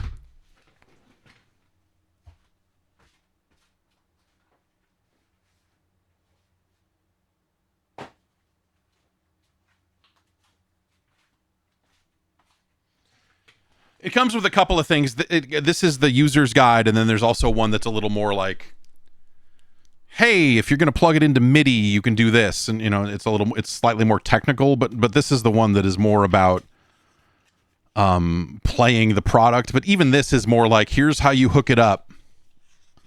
Here's how you plug it into power. Here's the welcome screen in the practice room. And, it's not really... It's really just like, here's sheet music, here's Robo Man, you can select a song. It doesn't really... it doesn't really have much. It's like a Q&A, like, why can't I hear the metronome? Why doesn't the foot pedal work? Also, it comes with a really rudimentary foot pedal that reminds me of the Drum Mania controller that Konami put out for PS2. It's like a really squishy kind of foot pedal. Bryn asks, do I think it would make sense as a supplementary product to real lessons? Perhaps. But I wonder, like the thing that you would use to supplement real lessons would just be spend time playing the piano. Like especially in the early days, just like get used to having your hands on it, get used to the, like work on your finger strength, play some stuff with the fingers. Don't just like, index finger every single key. And kind of go that way with it. And yeah, as McPoned says, a book could do 95% of this. That's my problem with it, is that it doesn't give you, like, for something that's interactive, everything about that interactivity is supposed to be, hey, we can give you feedback, but the feedback it gives you is so non-specific. Like, you got some notes wrong, or your timing's off. It never says your thumb was on the wrong note there. The rest of it is fine. You need to move your thumb up one, and let's have a refresher of the treble clef here, just to make sure that you know what that looks like. And that would be a significant improvement. I think, you have to ask, like, is that something that's unfair to ask for in the 90s? And I say, I don't think so. I mean, they're able to tell that the tempo is wrong. They're able to tell that you're not playing the right notes. It feels like it would not be crazy for it to go just one step further and say, hey, you're on tempo except for with this part of your hand. Again, you're hitting, I suspect, I'm just guessing here, I assume that one of the early issues that people have when they play piano is like, oh, you're always behind, you're always late with your pinky and your ring finger, because you're not used to using those fingers in a specific tempo. Like, I gotta hit this fucking note. These three fingers are much more ready for that type of activity, especially from a playing video games perspective. Like, you just have finger strength in those three fingers on each hand in a different way than you do for these two. And so I would expect that would be a common problem. If you really dedicated yourself to this and went through it and really repeated it, if you really just like sunk yourself into the practice room and just played these songs, I think at that point it becomes a little boring. I think that the shooting gallery and the Robo Man stuff is like an interesting way for it to try to convey this stuff to you. But again, ultimately, the part where it fails is, and the part where it becomes like almost unnecessary. Like, this whole product is just like, yeah, this doesn't really do it the way that it needs to be done. And this goes from like a clever idea to like, yeah, you're kind of getting there. And again, yeah, if you were paying for other lessons, like, you really need someone that can give you specific feedback. Like, that's the key to learning, I think, any instrument, because it's very easy to fall into common mistakes. It's very easy to fall into bad habits when you don't have someone looking at you and going, like, this was something, playing the saxophone, for, the years that I did. And granted, that was a very fucking long time ago. I still have it somewhere. Probably need to get that thing recorked because I'm sure all of that's dried out. It really becomes like, okay, there's a muscle memory aspect to it, along with the brain part of reading the music and knowing, okay, this is G, this is that, you know, and going from there. And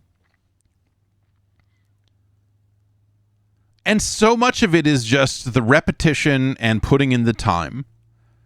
This as something you were doing to just put in the time and try to make it like a little more fun than just sitting there with a workbook. Like, you know, again, if you're taking real lessons, then maybe that is something that is at least working on your positioning and finger strength and whatever. But like, this doesn't teach you that the right way. Or, I mean, this doesn't hold you to it the way that it needs to. And yeah, Rocksmith is an interesting, Rocksmith is a really interesting, I have not messed with Rocksmith because I just don't know, guitars, man. Yeah, Will says that, like, yeah, that Rocksmith was good at teaching you how to, yeah, you can strum, you can make the shapes with your hand, but how to transition from one to the next and actually play, yeah, that's huge, right? And that's something that all these years later, you know, is still a really hard thing to teach with something that with a damn machine. These clankers, they don't know our music. Suno can jump off a fucking cliff. Yeah, I don't know. I like this conceptually, but I think the execution is pretty flat. You know, again, all of it hinges on that one thing. If it just could give you more directed feedback, that would be huge. And, you know, we can go through here. You know, we can look at some more of the. We can jump ahead a little bit because I think the other thing that, like, yeah, you would need to be taught is, okay, I've got my hand here for this position, and then now I need to do this, and I'm making these different chords, and, you know, there's a lot of work there that I, you know, this is not gotten to yet, but I don't know that it does. I think if we reset, we can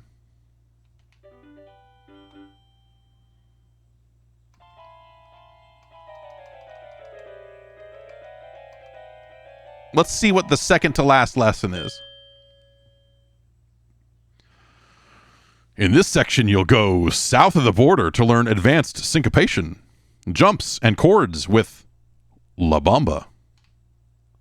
Remember our old friend syncopation? Music is syncopated when stress falls off the beat and the stressed note is preceded by a long note, one beat or more, or a rest. Think of it this way, syncopation disrupts the normal flow of the music. Check it out as the miracle plays.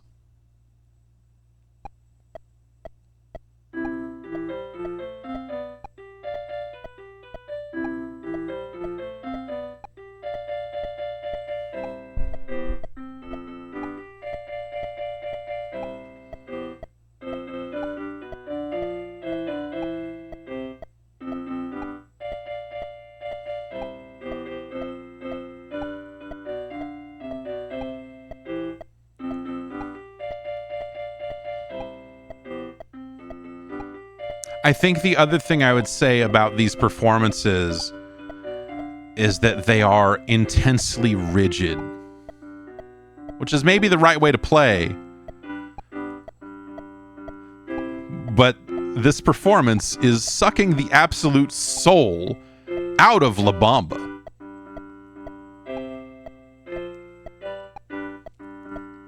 You know what I mean?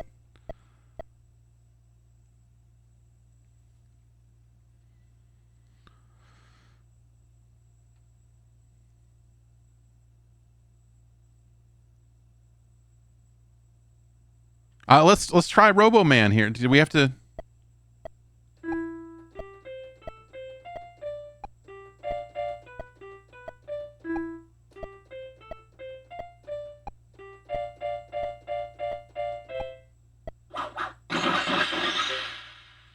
Oh God, Robo Man is dead.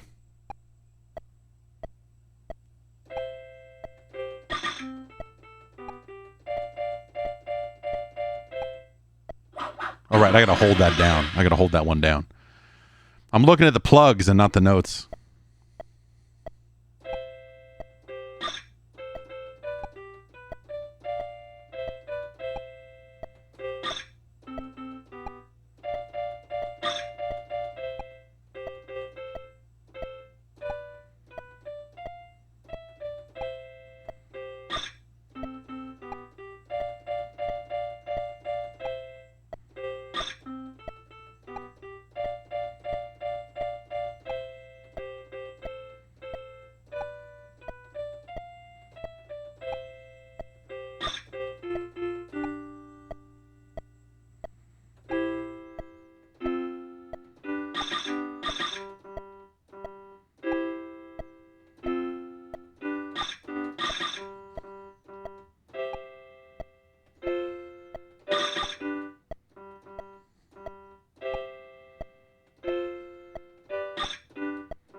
Roboman lives.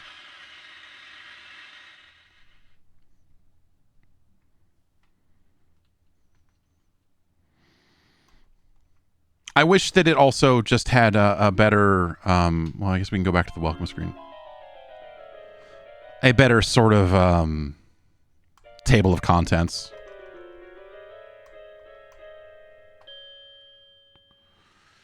In this section, you'll learn 2/4 time playing with chords, staccato attack, and dotted quarter notes. Don't get boggled. Most of the chords use 1-2-5. So all you have to do is move your hand over the right notes.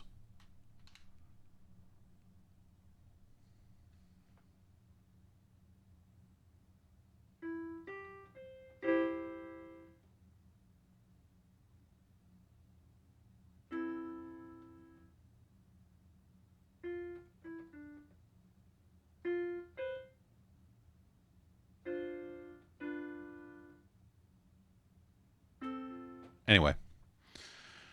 So they're going to teach you chords. I also would say, like, look at the screen here and look at these chords with these notes all stacked up like that. The resolution of the NES is such that, you know, it is not the easiest thing in the world to make out where those chords start and stop. It's just a fucking black line. And you can look at it and go like, okay, that's covering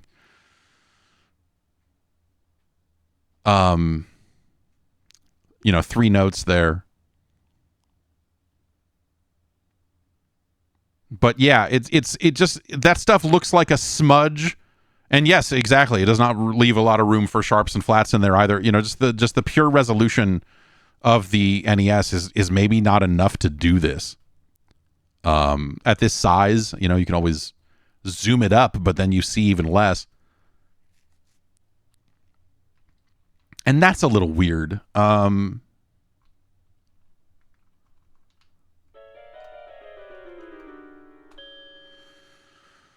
this section, you will be introduced to quarter note rests.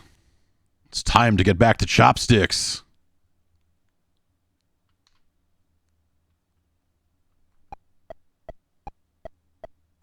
Oh, I was hoping it was going to play a demo, but okay.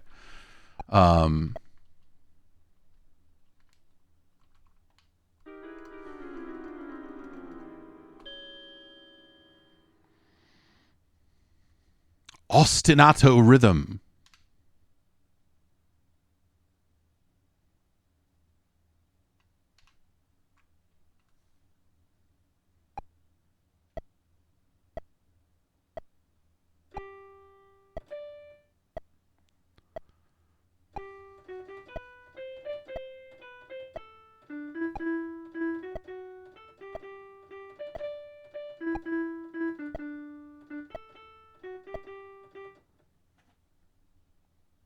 That'll fail anyway because I didn't play the first half of it. But all right. Let's maybe look at like a, I don't know, what we got to, like lesson 7 or something, right?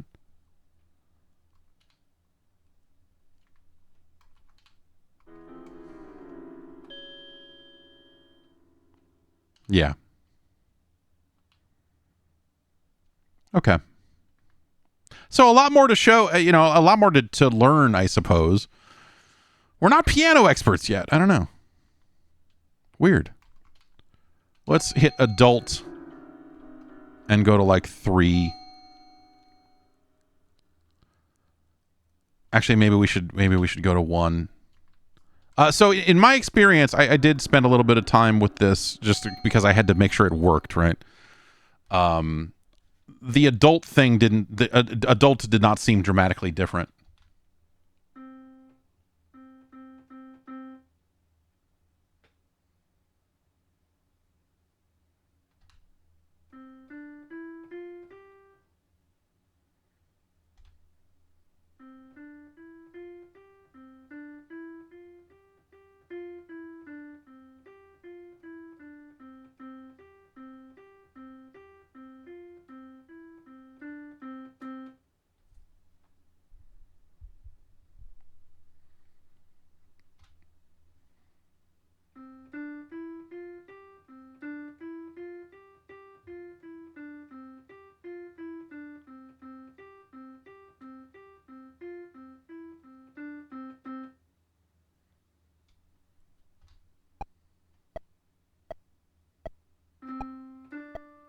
That's a demo.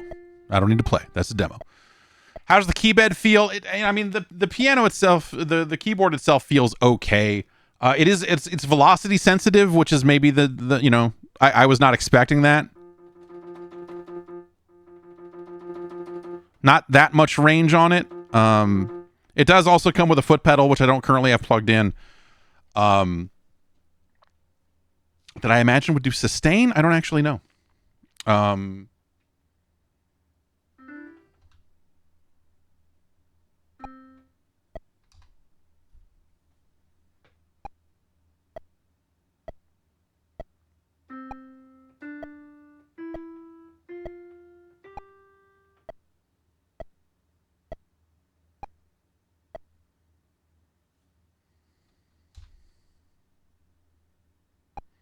But the early lessons, anyway, for adult mode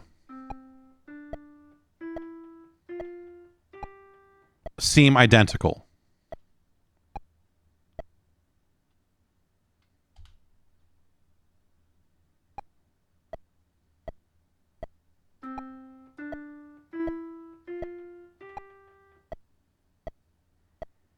Can you fuck Roboman? Can we? I'll see if we can fuck Roboman in adult mode.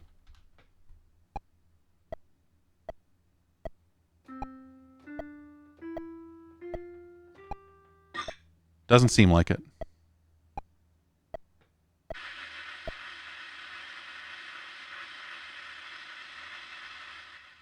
Lame.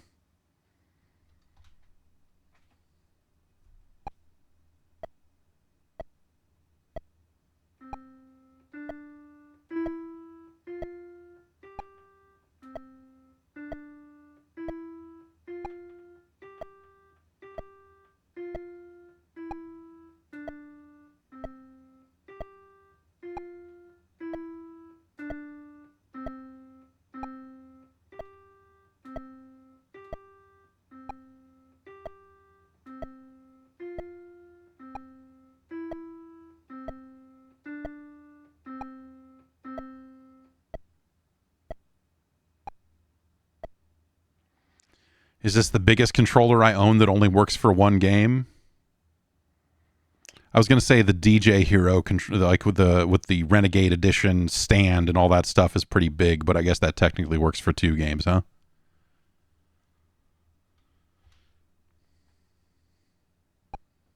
There are 2 Steel Battalion games, too.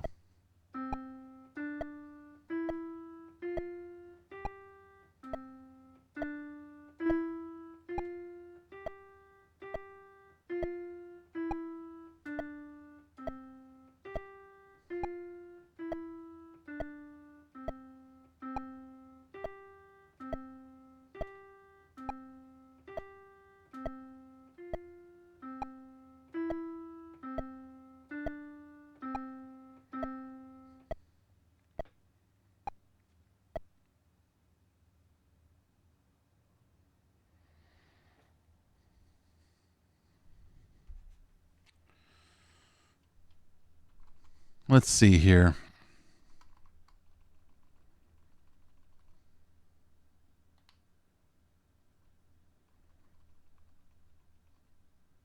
Chimp, bullfrog, Gina's Lament.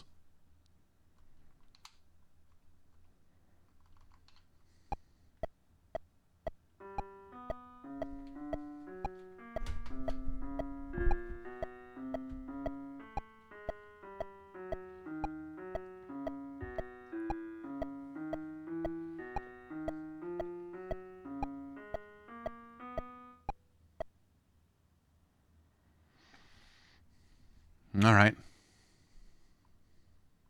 Let's hear it with the Tool Works Orchestra. Oh, I guess that means we have to play, though.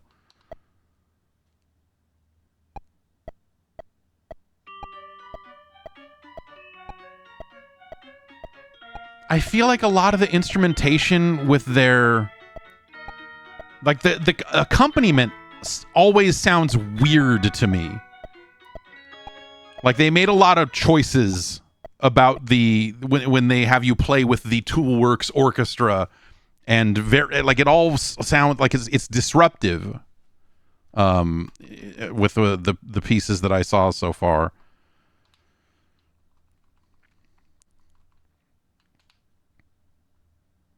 You know, Software Toolworks did do like Star Wars chess and stuff, and so I guess let's just listen to the orchestra accompaniment here.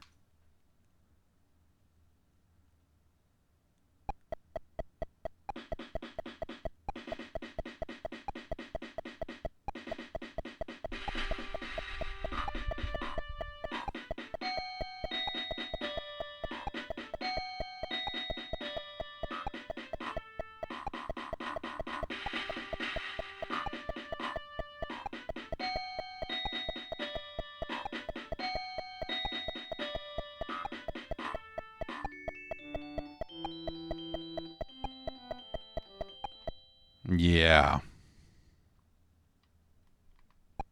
Oh, let me out of this.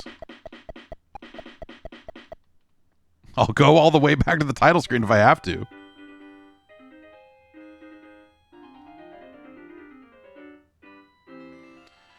Did they pay for the license? Again, this company did do Star Wars licensed products, so it's entirely possible that they just, you know, as part of whatever deal they needed to do, they did it there. I don't really know.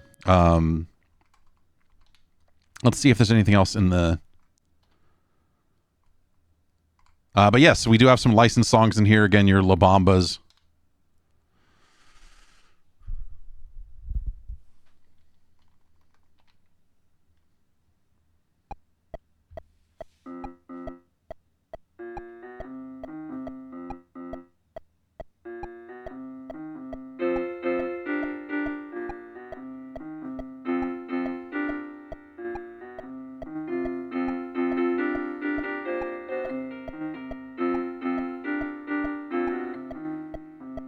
I feel like you'd be able to sway Prince on this pretty easily because you would be presenting it as something that is teaching music.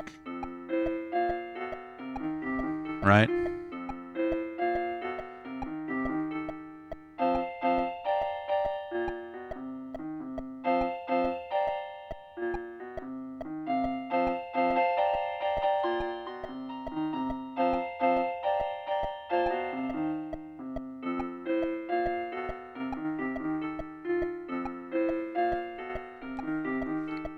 Like he was not necessarily like I remember that being I seem to remember that being the issue with your Guitar Heroes and Rock Bands and such, is that he was like, nah, this is you know, like I'm not interested in my music being used in this way. I mean, maybe because they failed to sell it as educational or what have you.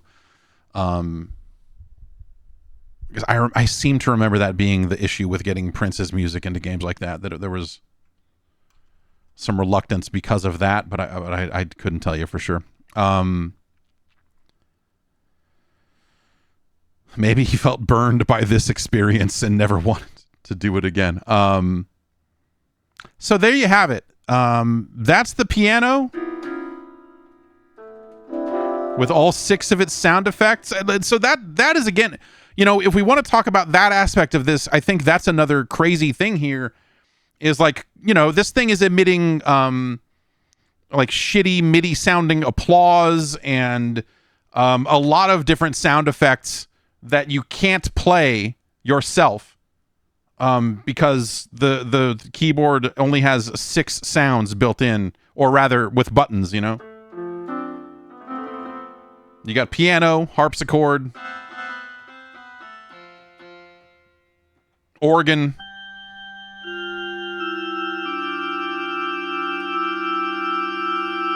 Ah!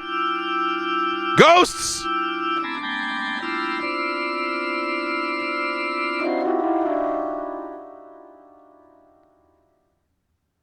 Good God, man. Vibraphone.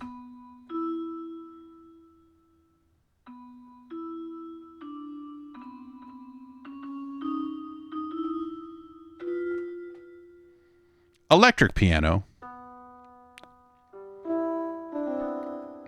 And synthesizer.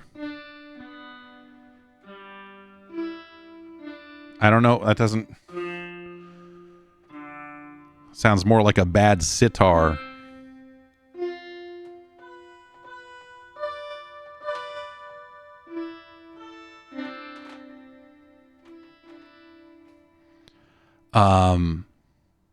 And so, like, as a standalone instrument, it feels very underwhelming compared to the sorts of synthesizers you could get your hands on by 1990.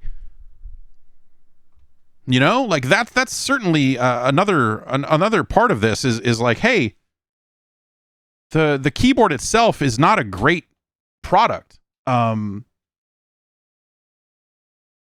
you know, so kind of one of the cool things about a modern setup here with the Mister is, you know, because it's hooked up over USB and because it's hooked up through MIDI,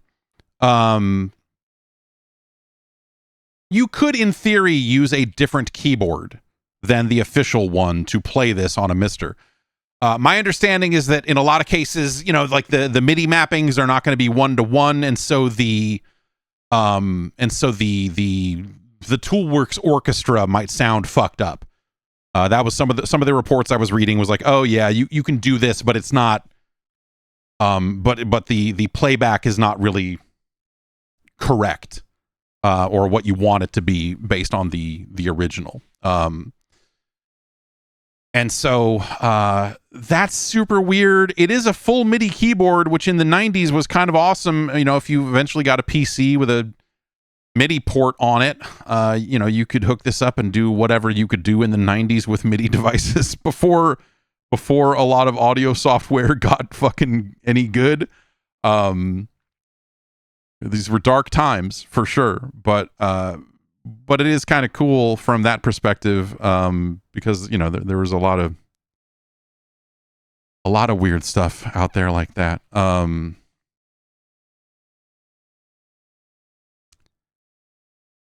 This thing was also hyper expensive. It's worth kind of going over that this package was like $400 and change. And in the early 90s, that's a fucking whole lot of money. You know, I mean, that's kind of a lot of money now. I mean, heck, I think the $200 I paid for this just to get it in here for this one stream is perhaps a little excessive, but that's the cost of science.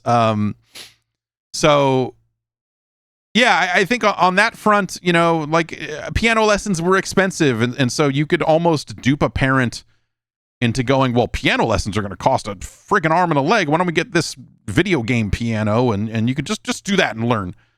I would love to know if anyone like had their first exposure to piano lessons or piano education come from the Miracle, and if they feel like it helped them or got them on the right track, or was good. Like that's something we kind of can't know until someone comes forward and hopefully comments on this video after the fact or something. But that's where the rubber meets the road, right? Is did anyone really learn how to play piano? Did anyone actually fall in love with music as a result of this? And I think that's the in a lot of ways, I think that's the most you could hope for, right? Because I don't feel like this is an effective teaching tool for everything you need to know. Dr. Hilarious in the chat says, my parents got this for my older brother. We had it kicking around. I tried it out eagerly and completely bounced off it. Yeah.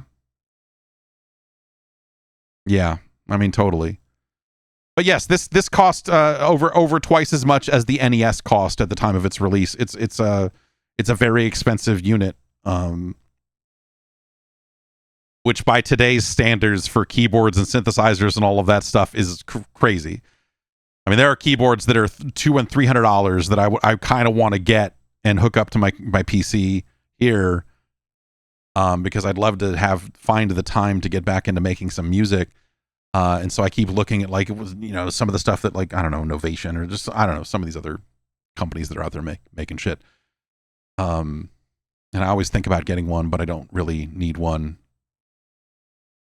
I do have a really small M Audio keyboard. I have a Korg, a Korg, like a mini Korg around here that, I could just hook up MIDI very easily. Now that I have this USB MIDI interface, I could probably just plug all that right in and do it. But this was at a time when, like, if you wanted a big real synthesizer because you were going to get out there and synthesize, those were super expensive. So on some level, the $400 Miracle keyboard is maybe not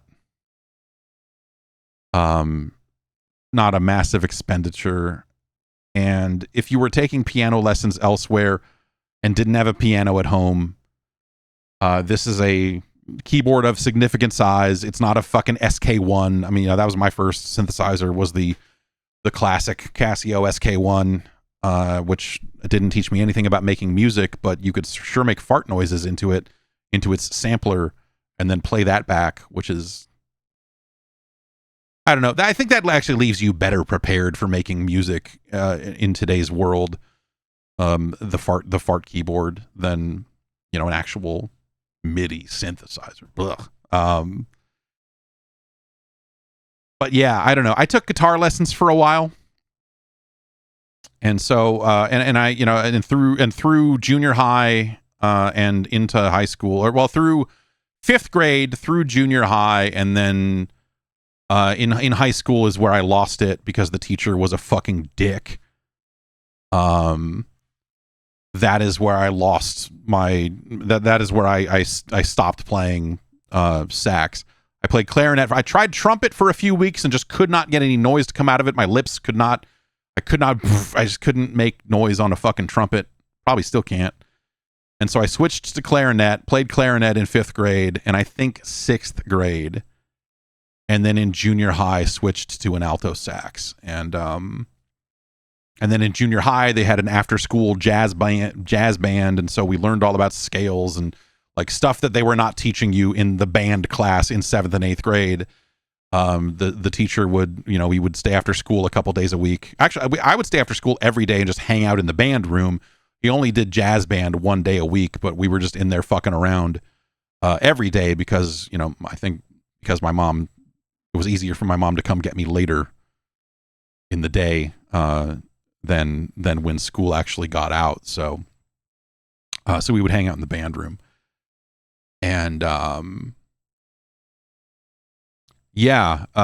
I really loved it. And then the teacher that I had when we moved into high school was hyper competitive and was like, who's going to be first chair? And I tried marching band and fucking despised it. And the guy he was just a fucking dick. And it was like, I don't know, to me it was always the antithesis of what you're supposed to be doing when you're learning music, is for it to be this competitive thing. And I know, in the real world, if you're out there trying to play for an orchestra or whatever, like, obviously it's going to be a pretty competitive environment. But like, I was fucking 13, or I guess I was 14. And I didn't like, that is not that was never the appeal of music for me. And so it really soured me on the concept of playing music or knowing about music or anything for a pretty long time. Yeah, that sucked, man. I the guitar lessons I took when I was way younger, and then summer rolled around and I had to choose between guitar lessons or playing baseball. I've told this story before, but I chose baseball. And then that was my last year playing baseball because I got in a fight with the coach's son, who was a fucking prick. And that was it. And so I never went back to guitar lessons after that either. I had trouble with guitar for sure. I was not doing well. I was not doing well playing the guitar. He was teaching me, like, I could play Back in Black by AC/DC a little bit. That was the first thing he tried to show me how to play. Yeah, I don't know. And I showed him, and then we started a band, and we opened for the Bloodhound Gang and Nerf Herder. So I showed all those fuck face. I don't know. Anyway. The Miracle Piano teaching system is it's disappointing, I think, because I really do feel like if they had been able to engineer the software in such a way that it gave you slightly more personalized or directed feedback, that would go a very long way. A very long way. But instead we're faced with, you were off. Or, you got some notes wrong. Try it again. We're going to show you the demo again, you dummy. And that's not enough. It's just not enough. And so that's disappointing. I feel like there's definitely room for a better product here. And I guess I just don't feel like the NES is so underpowered that it would be incapable of doing that. I don't know. Like maybe the software limitations are, or maybe just the limitations of it are such that would be incredibly difficult to do. And I'm, overestimating the capabilities of this whole setup. But,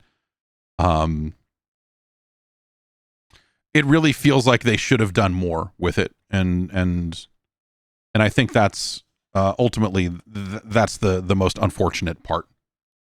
And so as something that is set out to do this, I feel like ultimately it is, I guess, like, if we had to, like, pass fail, if I had to pick one, I would say it fails. The nuanced answer is that it's fine, but it's not nearly enough. But if we had to just, like, really go, like, hey, is this an effective way to teach you how to play the piano as a single contained thing? The answer is no. It'll introduce you to concepts. It'll tell you where to put your fingers, but it's not going to know if you're doing it or not. That I think is beyond the scope of this. They're not going to have, if they sold you a piano that had touch sensitive pads, so they knew that, okay, put fingers on all 5 of the keys right now, just like that. Okay, good. Now your fingers are in the right position. Like, there's a way you could build hardware around that, I suppose, but who would do that? That's maybe a little too much. So I think that ultimately this thing's got problems. It does not give you enough feedback, and the resolution of the NES is such that it's difficult to pick out chords. And the some of the when they're showing you sheet music, like, that just doesn't really, like, the resolution is not good enough for you to read the sheet music as cleanly and as quickly as you would want. Especially when they're trying to shove numbers in there to go, like, this is finger 4, this is finger 5. Like, there's just it becomes very cluttered in a way that is not conducive for you to do this. And so, like, it's no Ice Climber. I mean, naturally. Kiwi Craze, A Bird Brained Adventure, is a better product. You'd be better off with a copy of North and South. You'd probably learn a little more. It's maybe not true. That's perhaps not accurate, but you'd be certainly better off with a copy of David Crane's A Boy and His Blob, Trouble on Blob Bologna. Faria, A World of Mystery and Danger is a better product. Bandai Golf Challenge Pebble Beach, that's better. You'd be better off with a copy of Solstice, The Quest of the Staff of Deimos. Touchdown Fever, that's a better game. Do we think that the Miracle Piano Teaching System, that's the right order of words there. Yes, the Miracle Piano Teaching System is better or worse than Dino Wars Destruction of Spondelaus?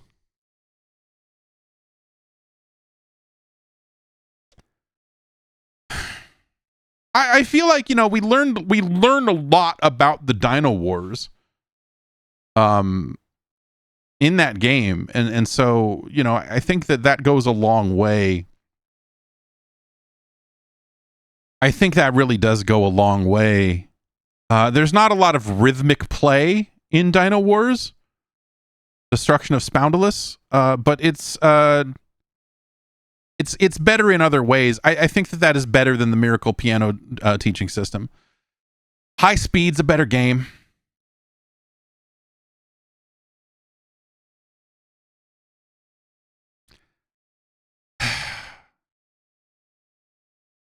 I have to keep reminding myself that this thing is not good at what this thing is not good at what it's supposed to do.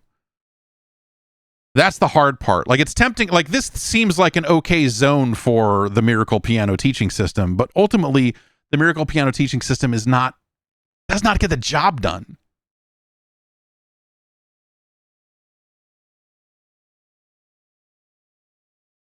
And so it's difficult to compare, obviously, the piano teaching thing to Captain Skyhawk.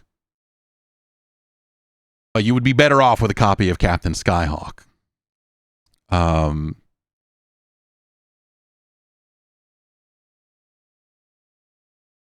Hudson's Adventure Island is a better product. You'd be better served with a copy of Yo Noid.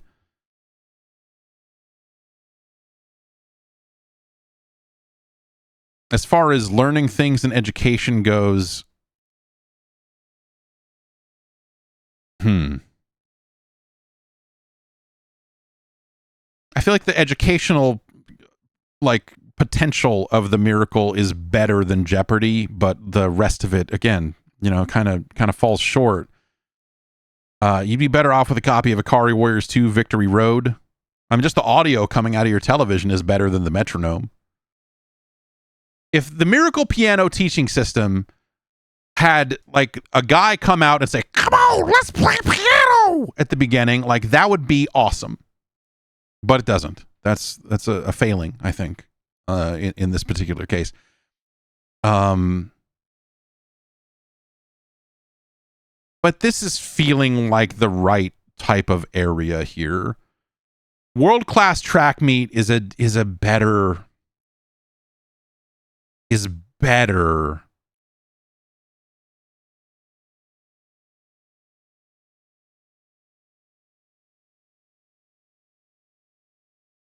But this is better than Rad Racket Deluxe Tennis 2.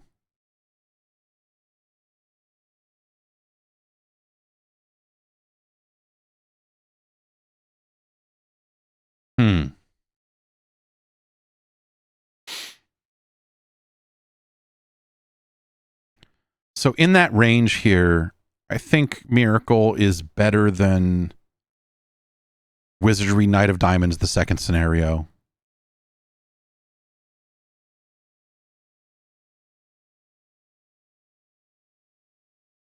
Is it better or worse than Cobra Command?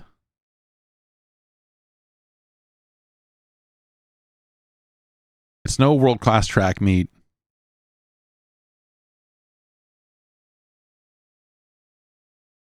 It's better than Ghoul School.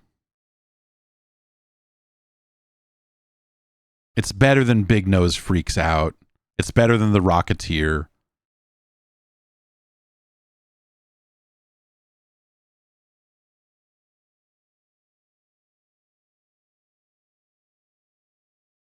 it better or worse than Destination Earthstar? Ugh.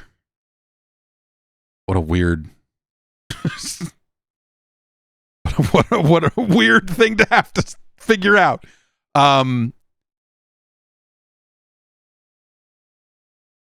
This is better than this is better than Supercars. It's not better than Twin Eagle though. This is our new number 457. This is our new number 457.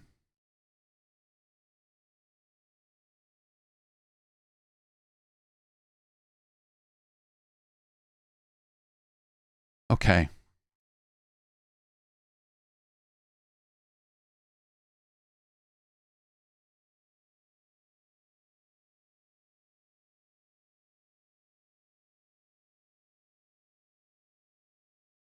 Let me get this all in here.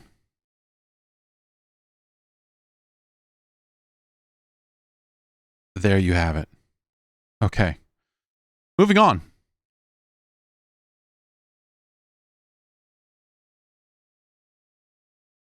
This the RetroArch Nightlies are still funky, so I have to select games this way because it still captures the mouse and makes it disappear. I could roll back to a version that didn't do this, but who has the time?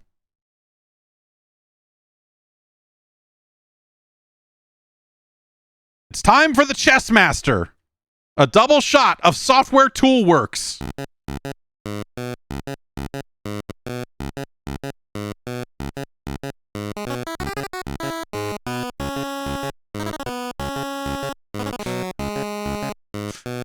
I can't believe this is the theme music to Chessmaster.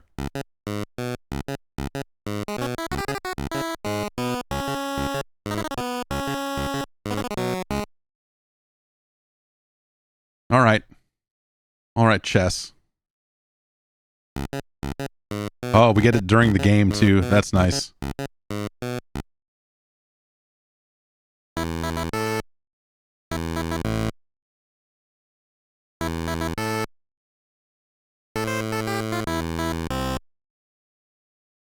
Going great.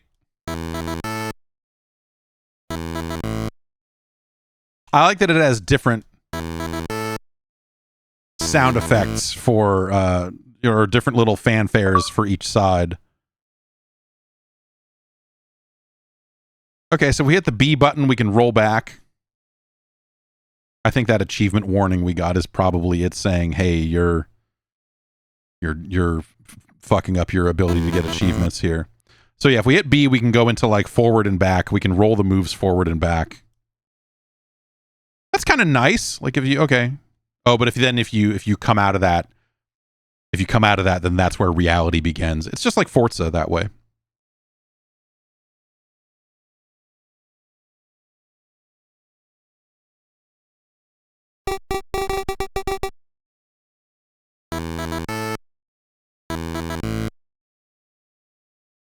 Can't do that.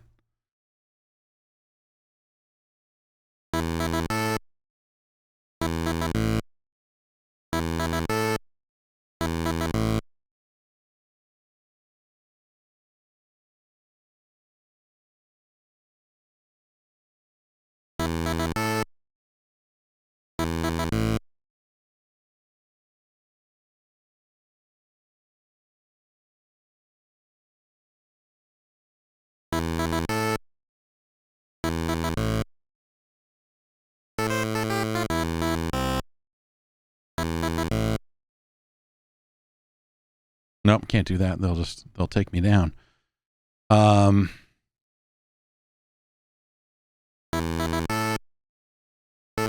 right. Yeah. I guess we can just like go, well, how about fuck you?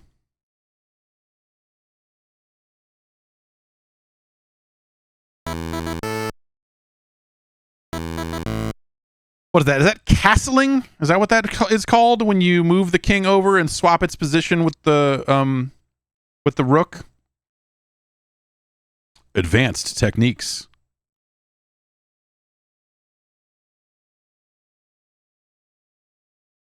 I'm gonna get my horsey out.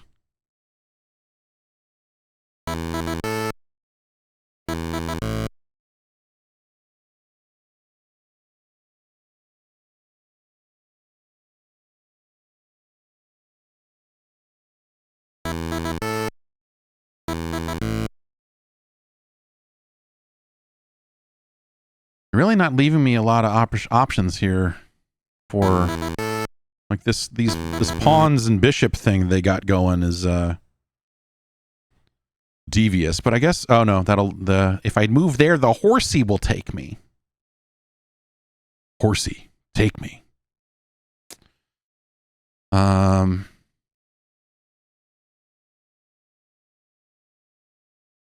I move there, they'll take me. That's no good.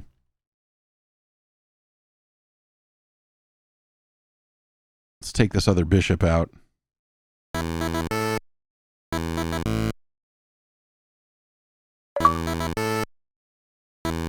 Flanchetto indeed.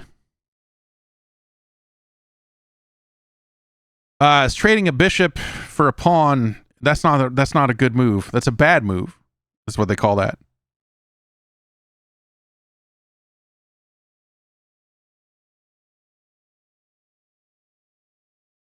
But I don't care. Yeah. Oh, can't move there. They'll fuck me over on that one for sure. But I can do that. I see.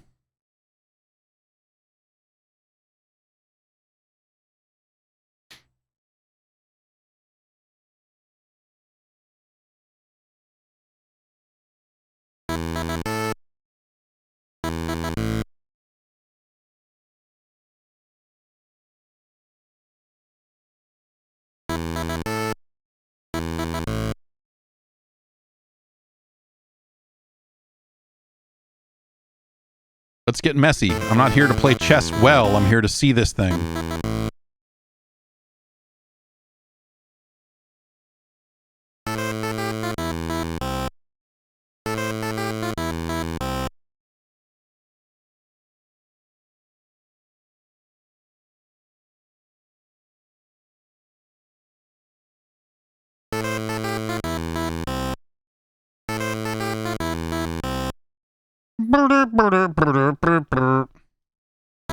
I like the music of the title screen a little bit better than this, I think.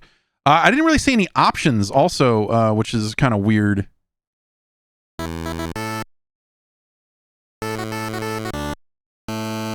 A word?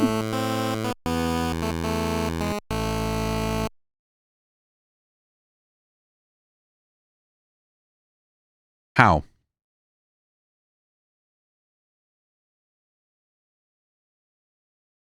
So if I move up here, what can get me? Oh, that. Yeah.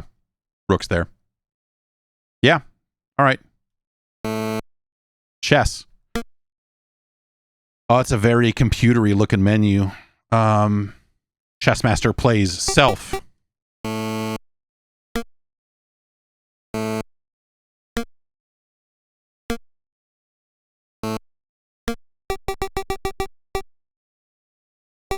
Deep thinking is on.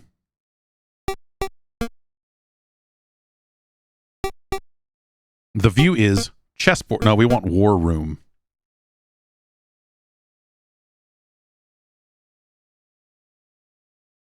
Okay. So, you get a little bit more detail on moves and some of the notation and all of that. Okay.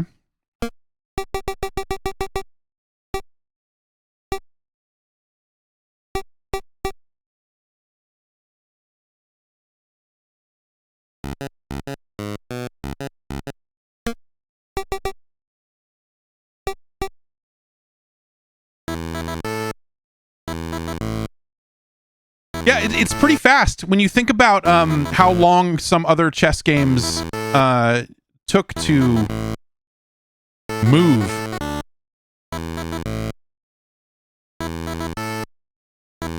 It's kind of cool how quickly this goes.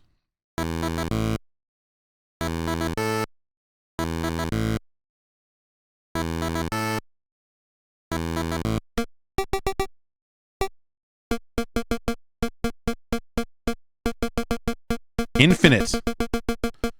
Give me infinite chess. And let's see if that slows it down.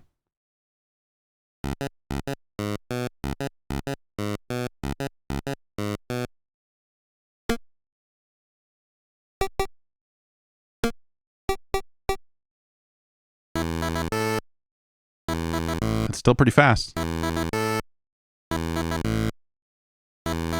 Good on them for making performant chess.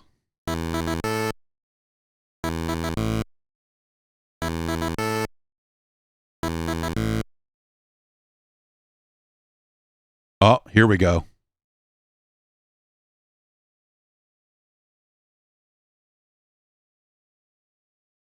You see it up there thinking about different moves, which is kind of cool too. This is some deep thinking.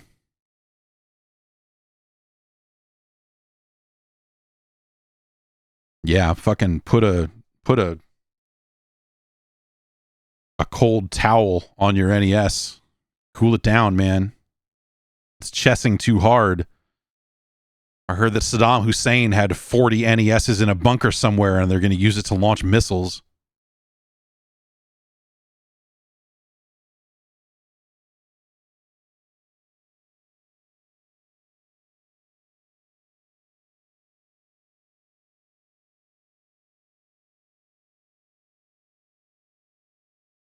Yeah, I mean, you know, you can connect an NES to a network these days. People made weird adapters for that, so I assume you could mine crypto on one. I mean, you know,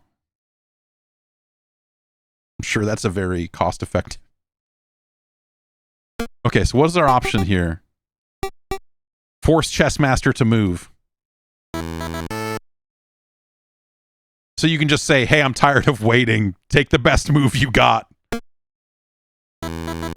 That's interesting. I mean, it's ridiculous in a weird way, but like it's cool that does anything. But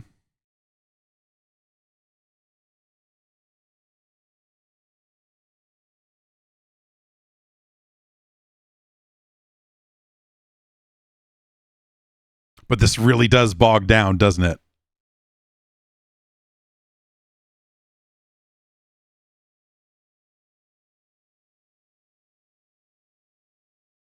Still much faster than yes, the chess for the Atari 2600, which is it's a feat that thing can run at all. All right, while this thinks about chess, I'm going to run to the restroom.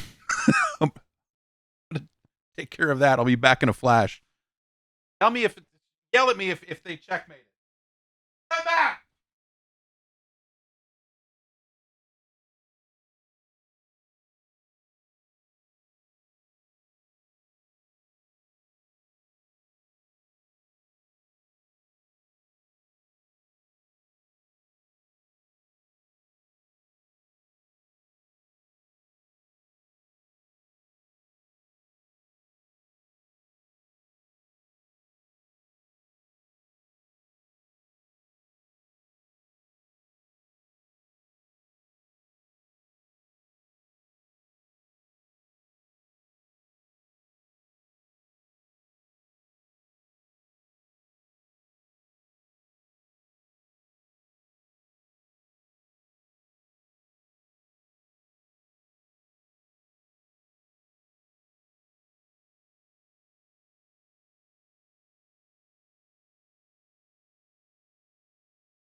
How many moves did it take while I was gone? Any?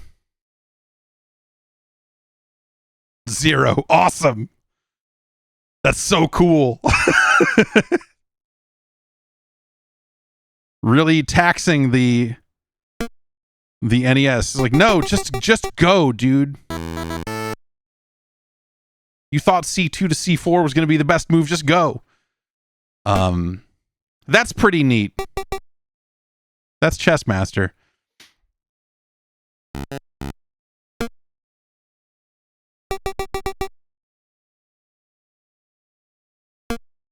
Solve for my mate. And so is this just timing? Is that the notation here? Is that infinite just means it can think forever? But if you want to put, I assume these are time limits in the level of play settings here, where you can just increase. Maybe these are maximums and minimums. It's not immediately clear. what the number is, but and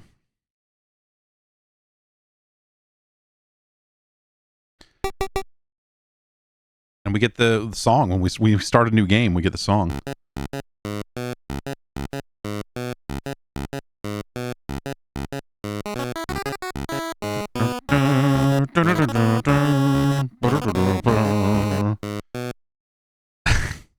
What more would you need?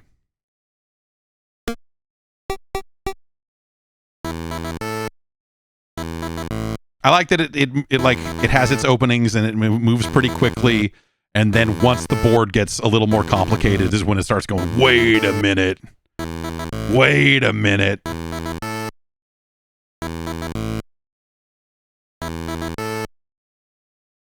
You know, this is I guess what you would want out of a chess game on this platform. I don't think that this is necessarily mad compelling.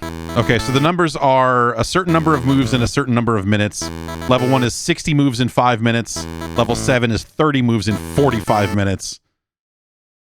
Oh, and in infinite mode, it will sit there and think until you force it to move, because it's truly infinite. Amazing. That's awesome. They should dedicate a better button to forcing the Chessmaster to move then, instead of having you go into the menu to force it. But,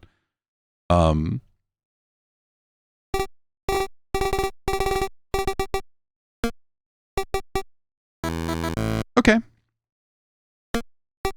And this is the only views we have, right? Chessboard and war room. Nothing overly fancy. Screw all this deep thinking. I guess you could turn off its book of openers too, if you really want to have it just think for you. You know, this was, I feel like Chessmaster was pretty well regarded in its day as far as being a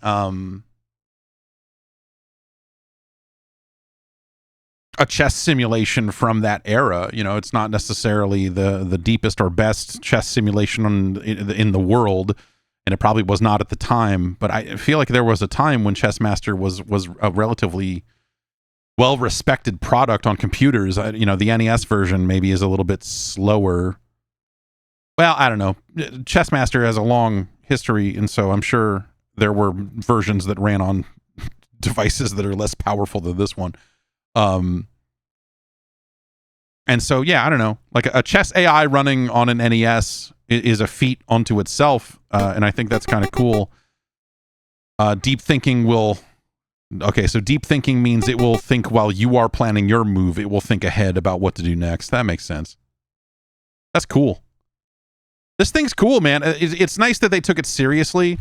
My only real experience with Chessmaster is that I was relatively tight with a couple of people at Spectrum Holobyte when they were making a game that they originally wanted to call National Lampoon's Chessmaster, but because of Meister just being the word master in German, it was too close, and they had to change the name to Chessmaniac 5,000,000,001, which is basically like they did battle chess, but with goofy comedy stuff when you take pieces instead of the dumb battle chess stuff. And yeah, Chessmaniac is fun for what it is. At the time, I don't know. I should dig up a copy of Chessmaniac and take a look at it, because I bet it would be real dumb now. It's cool that they did this. Is this better or worse than the Miracle Piano teaching system? I think it's you know, it's a decent chess game, and that's difficult to pull off.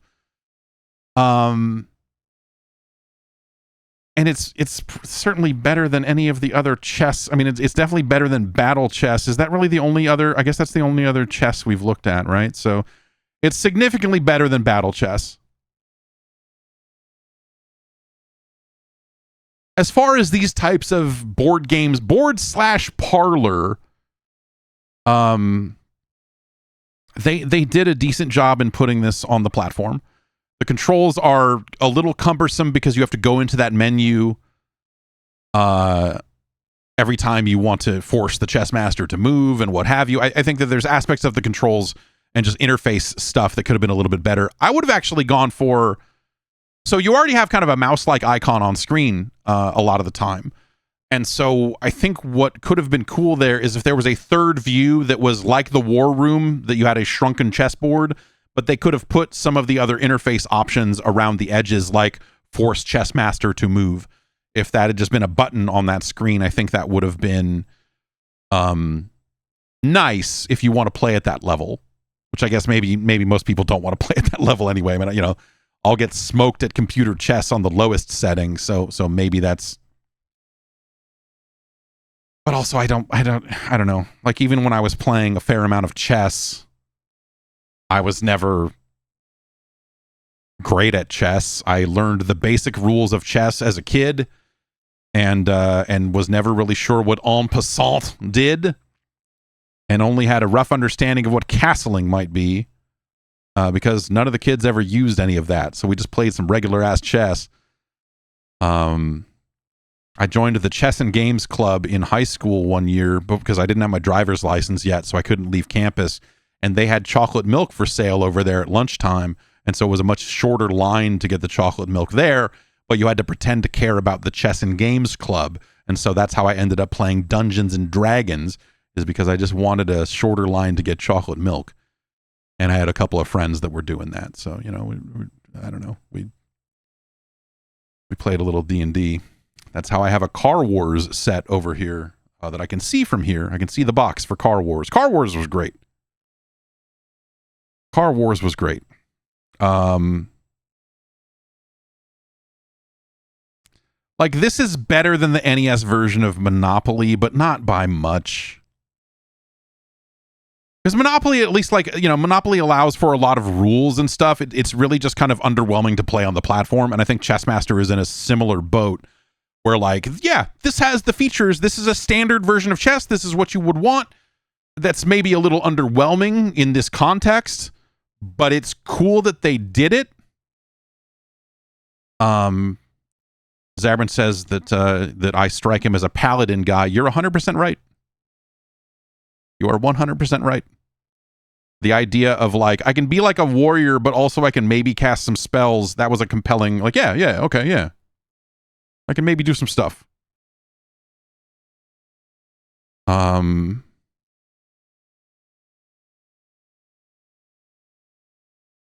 yeah, I think it's pretty similar to Monopoly insofar as both of them are surprisingly full featured for for what they can do. I think Chessmaster pulls out ahead of it because it's just as long as you're into chess, I suppose it's a lot more entertaining to play chess by yourself against an AI than the idea of playing Monopoly against a CPU. That at some point becomes, I don't know, more of a sad state of affairs. It's no Knight Rider. No, that's not. You know what? It's better than Monopoly, but I'm looking up this list here. It's better than Dragon's Lair. Certainly better than Back to the Future 2 and 3. It's better than Bartman meets Radioactive Man. I mean, Christ. It's better than Super Pitfall. It's better than Bart versus the Space Mutants. It's better than Defender of the Crown. It's better than Time Lord.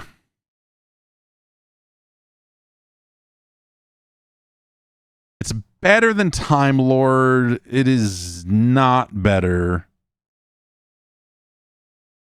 No. This is looking up this list here. Yeah, this is better than Bandit Kings of Ancient China. It's better than Deadly Towers.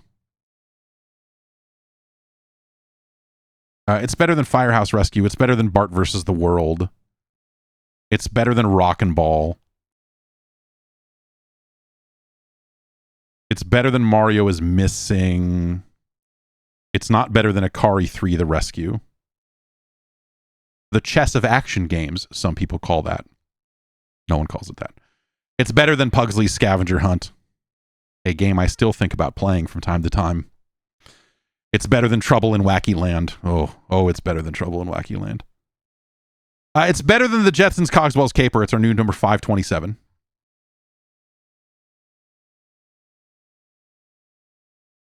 The Chessmaster.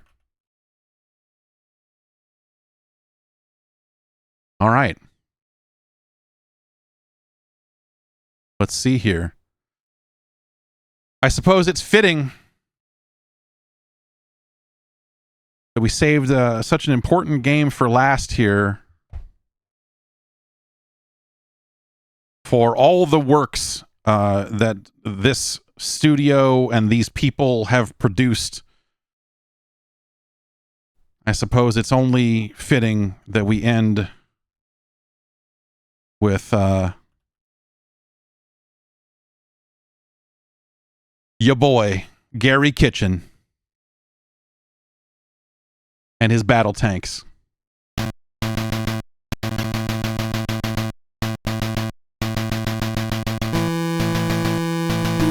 Absolute entertainment.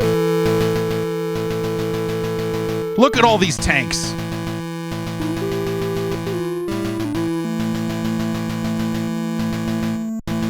Alex DeMeo, Dan Kitchen, and Garry Kitchen back together again. The Imagineering crew.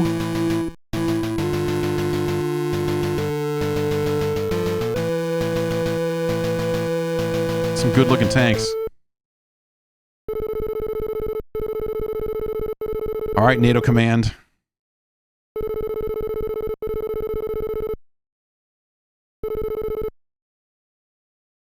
All right, attack and destroy enemy resistance. Oh, this is going to be one of those games where I got to hold down a button to go, huh? Yep, hold down B and that will control your throttle. And we're rolling. Select changes weapons. A shoots. Start gives us this map here. Okay, we're heading in the direction of a tank. Let's go shoot a tank. Let's go faster. What does full speed look like? Oh, we're cooking. This is not a big map.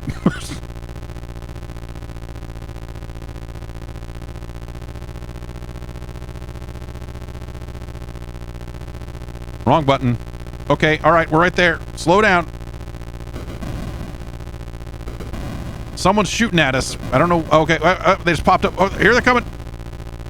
Oh, geez. Hang on. Back up.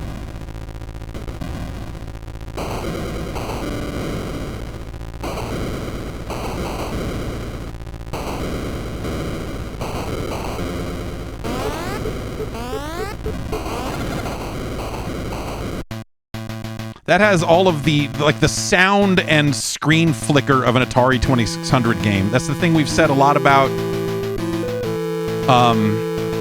A lot of these games from the kitchens, a lot of these games from people who did some great work on the Atari 2600 often feel like friggin' Atari 2600 games. It's really crazy. I mean, it's not really crazy, but like, it makes some of these games feel so out of their depth. We have, like, I can adjust the gun range a little bit here just by pushing up and down, and so I needed to range that in a little bit. You see my little gun going up and down. This is how you know I'm happy about what we're doing. So let's book over here a little bit.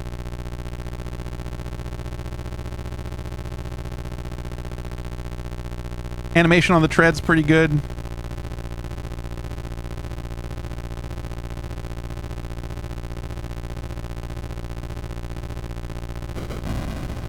We've gone and done it again. I thought I was going to roll up on this guy, but... That's right, turn tail and run.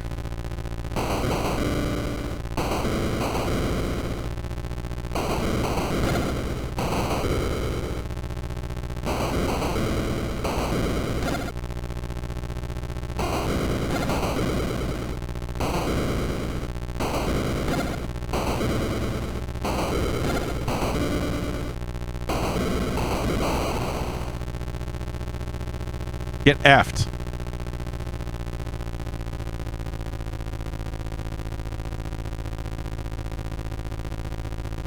Are these things I need to blow up, or are these just mountains? Let's go find out.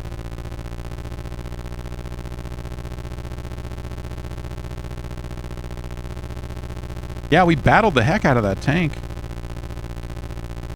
Used a lot of ammo to do so.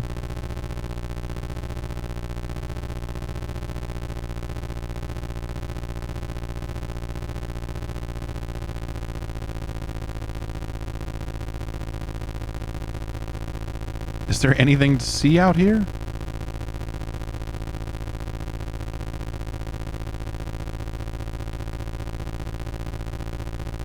Doesn't look like it. Wait! There's something out here.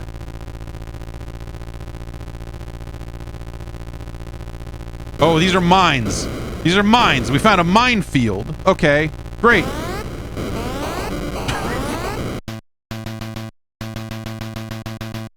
All right, battle tank. Let's give it one more shot here.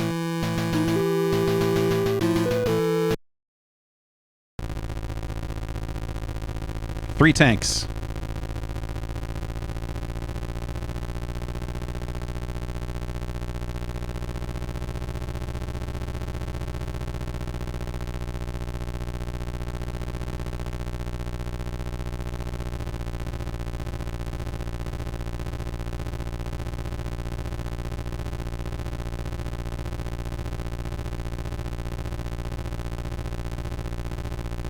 Keep your eyes peeled.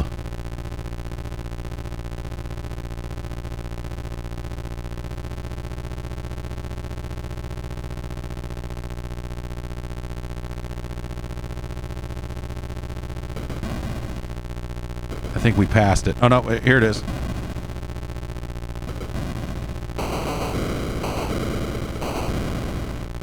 The enemy tank movement is really erratic looking. Like, it doesn't look natural like that. It doesn't look like that's something a tank should be able to do.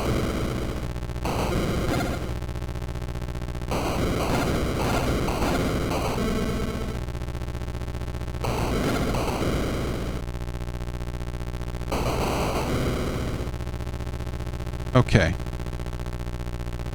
Yeah, the tank looks like it's drifting around turns and stuff. It's really off-putting.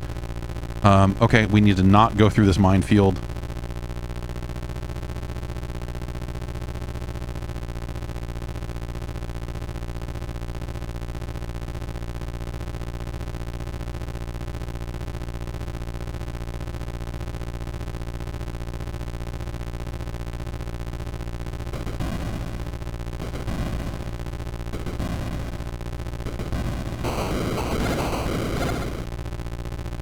What is it? It's like you're going backwards and turning and like it's a weird mess. That's a weird mess I'm looking at right there.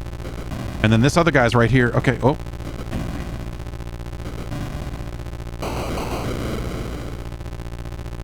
It feels like dogfighting. It feels like dogfighting in planes. This is garbage.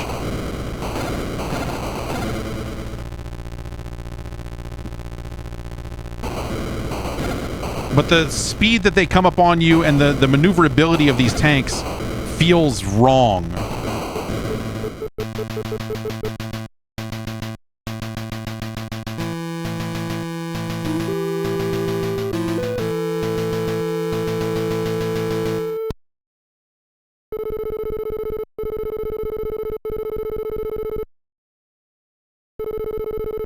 Attack and destroy. Enemy resistance.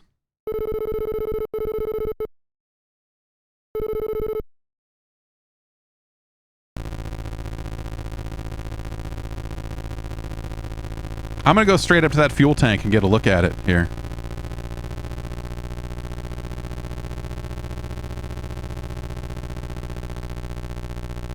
Yeah, there was a 16-bit version of this. You're right. Yeah, I don't know that I ever played it. I couldn't tell you off the top of my head. I probably looked at it at one point. This was getting to be the era when I was starting to cover video games, and so I probably saw this at Absolute Entertainment's booth at CES.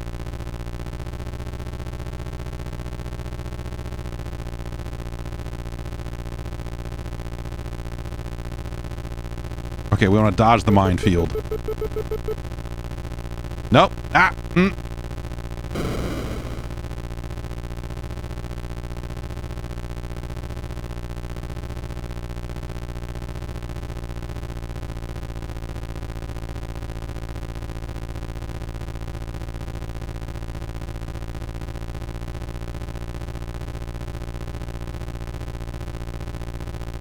ID, fuel tank.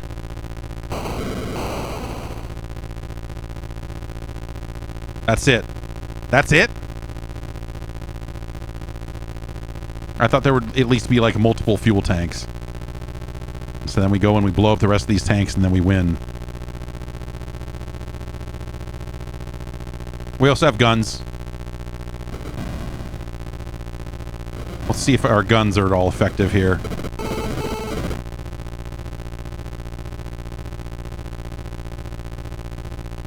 You know, the turning radius leaves a lot to be desired. Like, how did that guy get all the way over there and turn and fire? Like, there's, you know, especially when you consider that none of these tanks are turning their turrets, which is kind of a missing thing here. That took a lot of bullets.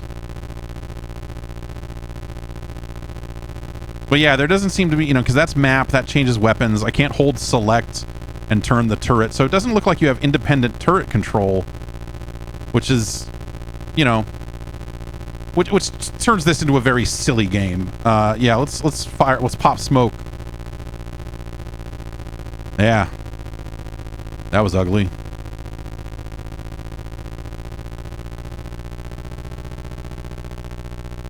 Nothing on the map that we can't even look at the map because we're in the smoke.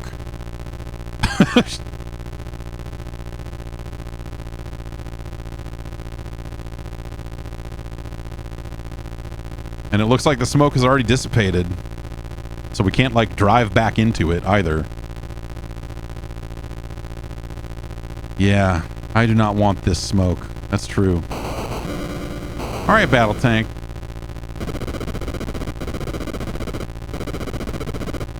You know, this sounds bad and feels pretty rough, too. We'll see. Yeah, if you drive off the map, does it end the mission or do we loop around? Like Bosconian or something. It does, in fact, loop around. Just like Real War. Again, this is like a very... I don't know. Again, I think a lot of the details here are... Atari 2600 decoded, if you will. And I think that's unfortunate. But very much on track with what you would expect from the Kitchens, you know, with Garry and Dan Kitchen involved. I think that makes a fair amount of sense. Battletank is pretty underwhelming. It's the controls are not hard to get up to speed on. It's just not. It's not what you're looking for. I don't know. Like they could have gone more arcadey and made something like a slightly more advanced Battle Zone. Or you could go all the way and make something that's way more sim oriented but you know, with the controls available to you on an NES controller, trying to control and also convey to the player you're moving in this direction but your turret's pointed in this direction, like that's a very tricky thing to do at these resolutions, at this fidelity, I suppose. And so if you're not going to allow people to turn the turret, you have a very kind of straightforward game, and that's maybe the problem with BattleTank is that it is unfortunately straightforward. It's no Bayou Billy. It's no Bayou Billy, but it's better than Master Chew and the Drunkard Hugh. Who? Chew who? Chew Hugh?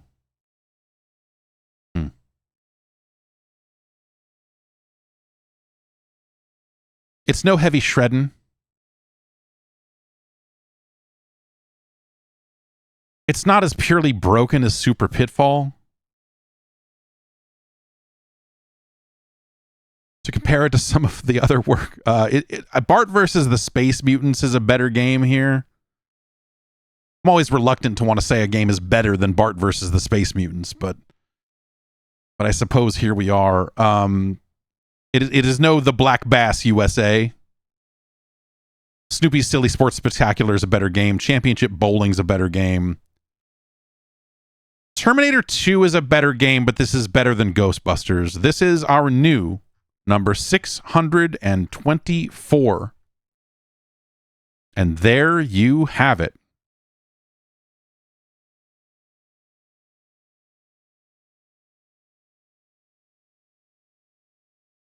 Let's take a look at it.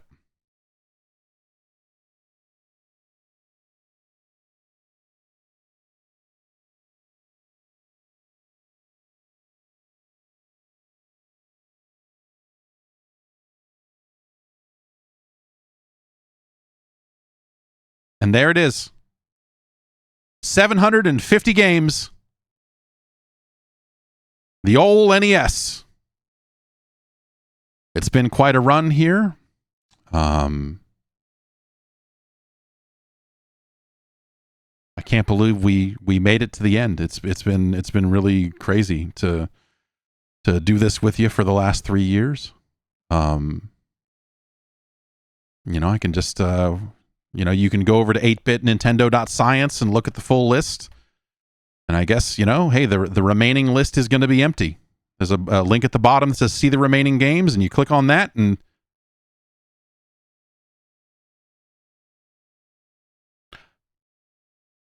oh. Shit. Okay, I was worried, sort of like how we the Caltron 6-in-1 was something that was not on the list. And we had to kind of figure out that it needed to be on there because it was released in the US. Okay, yeah, there's one more game. And so I suppose we'll have to look at that one next week. And hopefully I'll do some research, and hopefully that'll be the last one. And we can, maybe talk a little bit about the list in its entirety. Then I figured next week was just going to be us talking about the list and how it all panned out, and kind of, looking at the science in whole. But next Friday we'll have to look at this is an 8-bit game. This is not a SNES game. Super Mario Brothers 3. That's the Cape game. The dinosaur, the cape, all right. Fuck. Okay, I was all set. I thought next week we would get into it, and then I'd be like, hey, all right, time to play Nintendo 64 games, but shit. Okay, all right. Next Friday, come on back, and we will finish the list. And we will look at Super Mario Brothers 3. They made, okay, yeah. I mean, they made 3 good Mega Mans on the system, so maybe they made 3 good Marios also. All right, we'll be back. We'll be back next week. Check it out.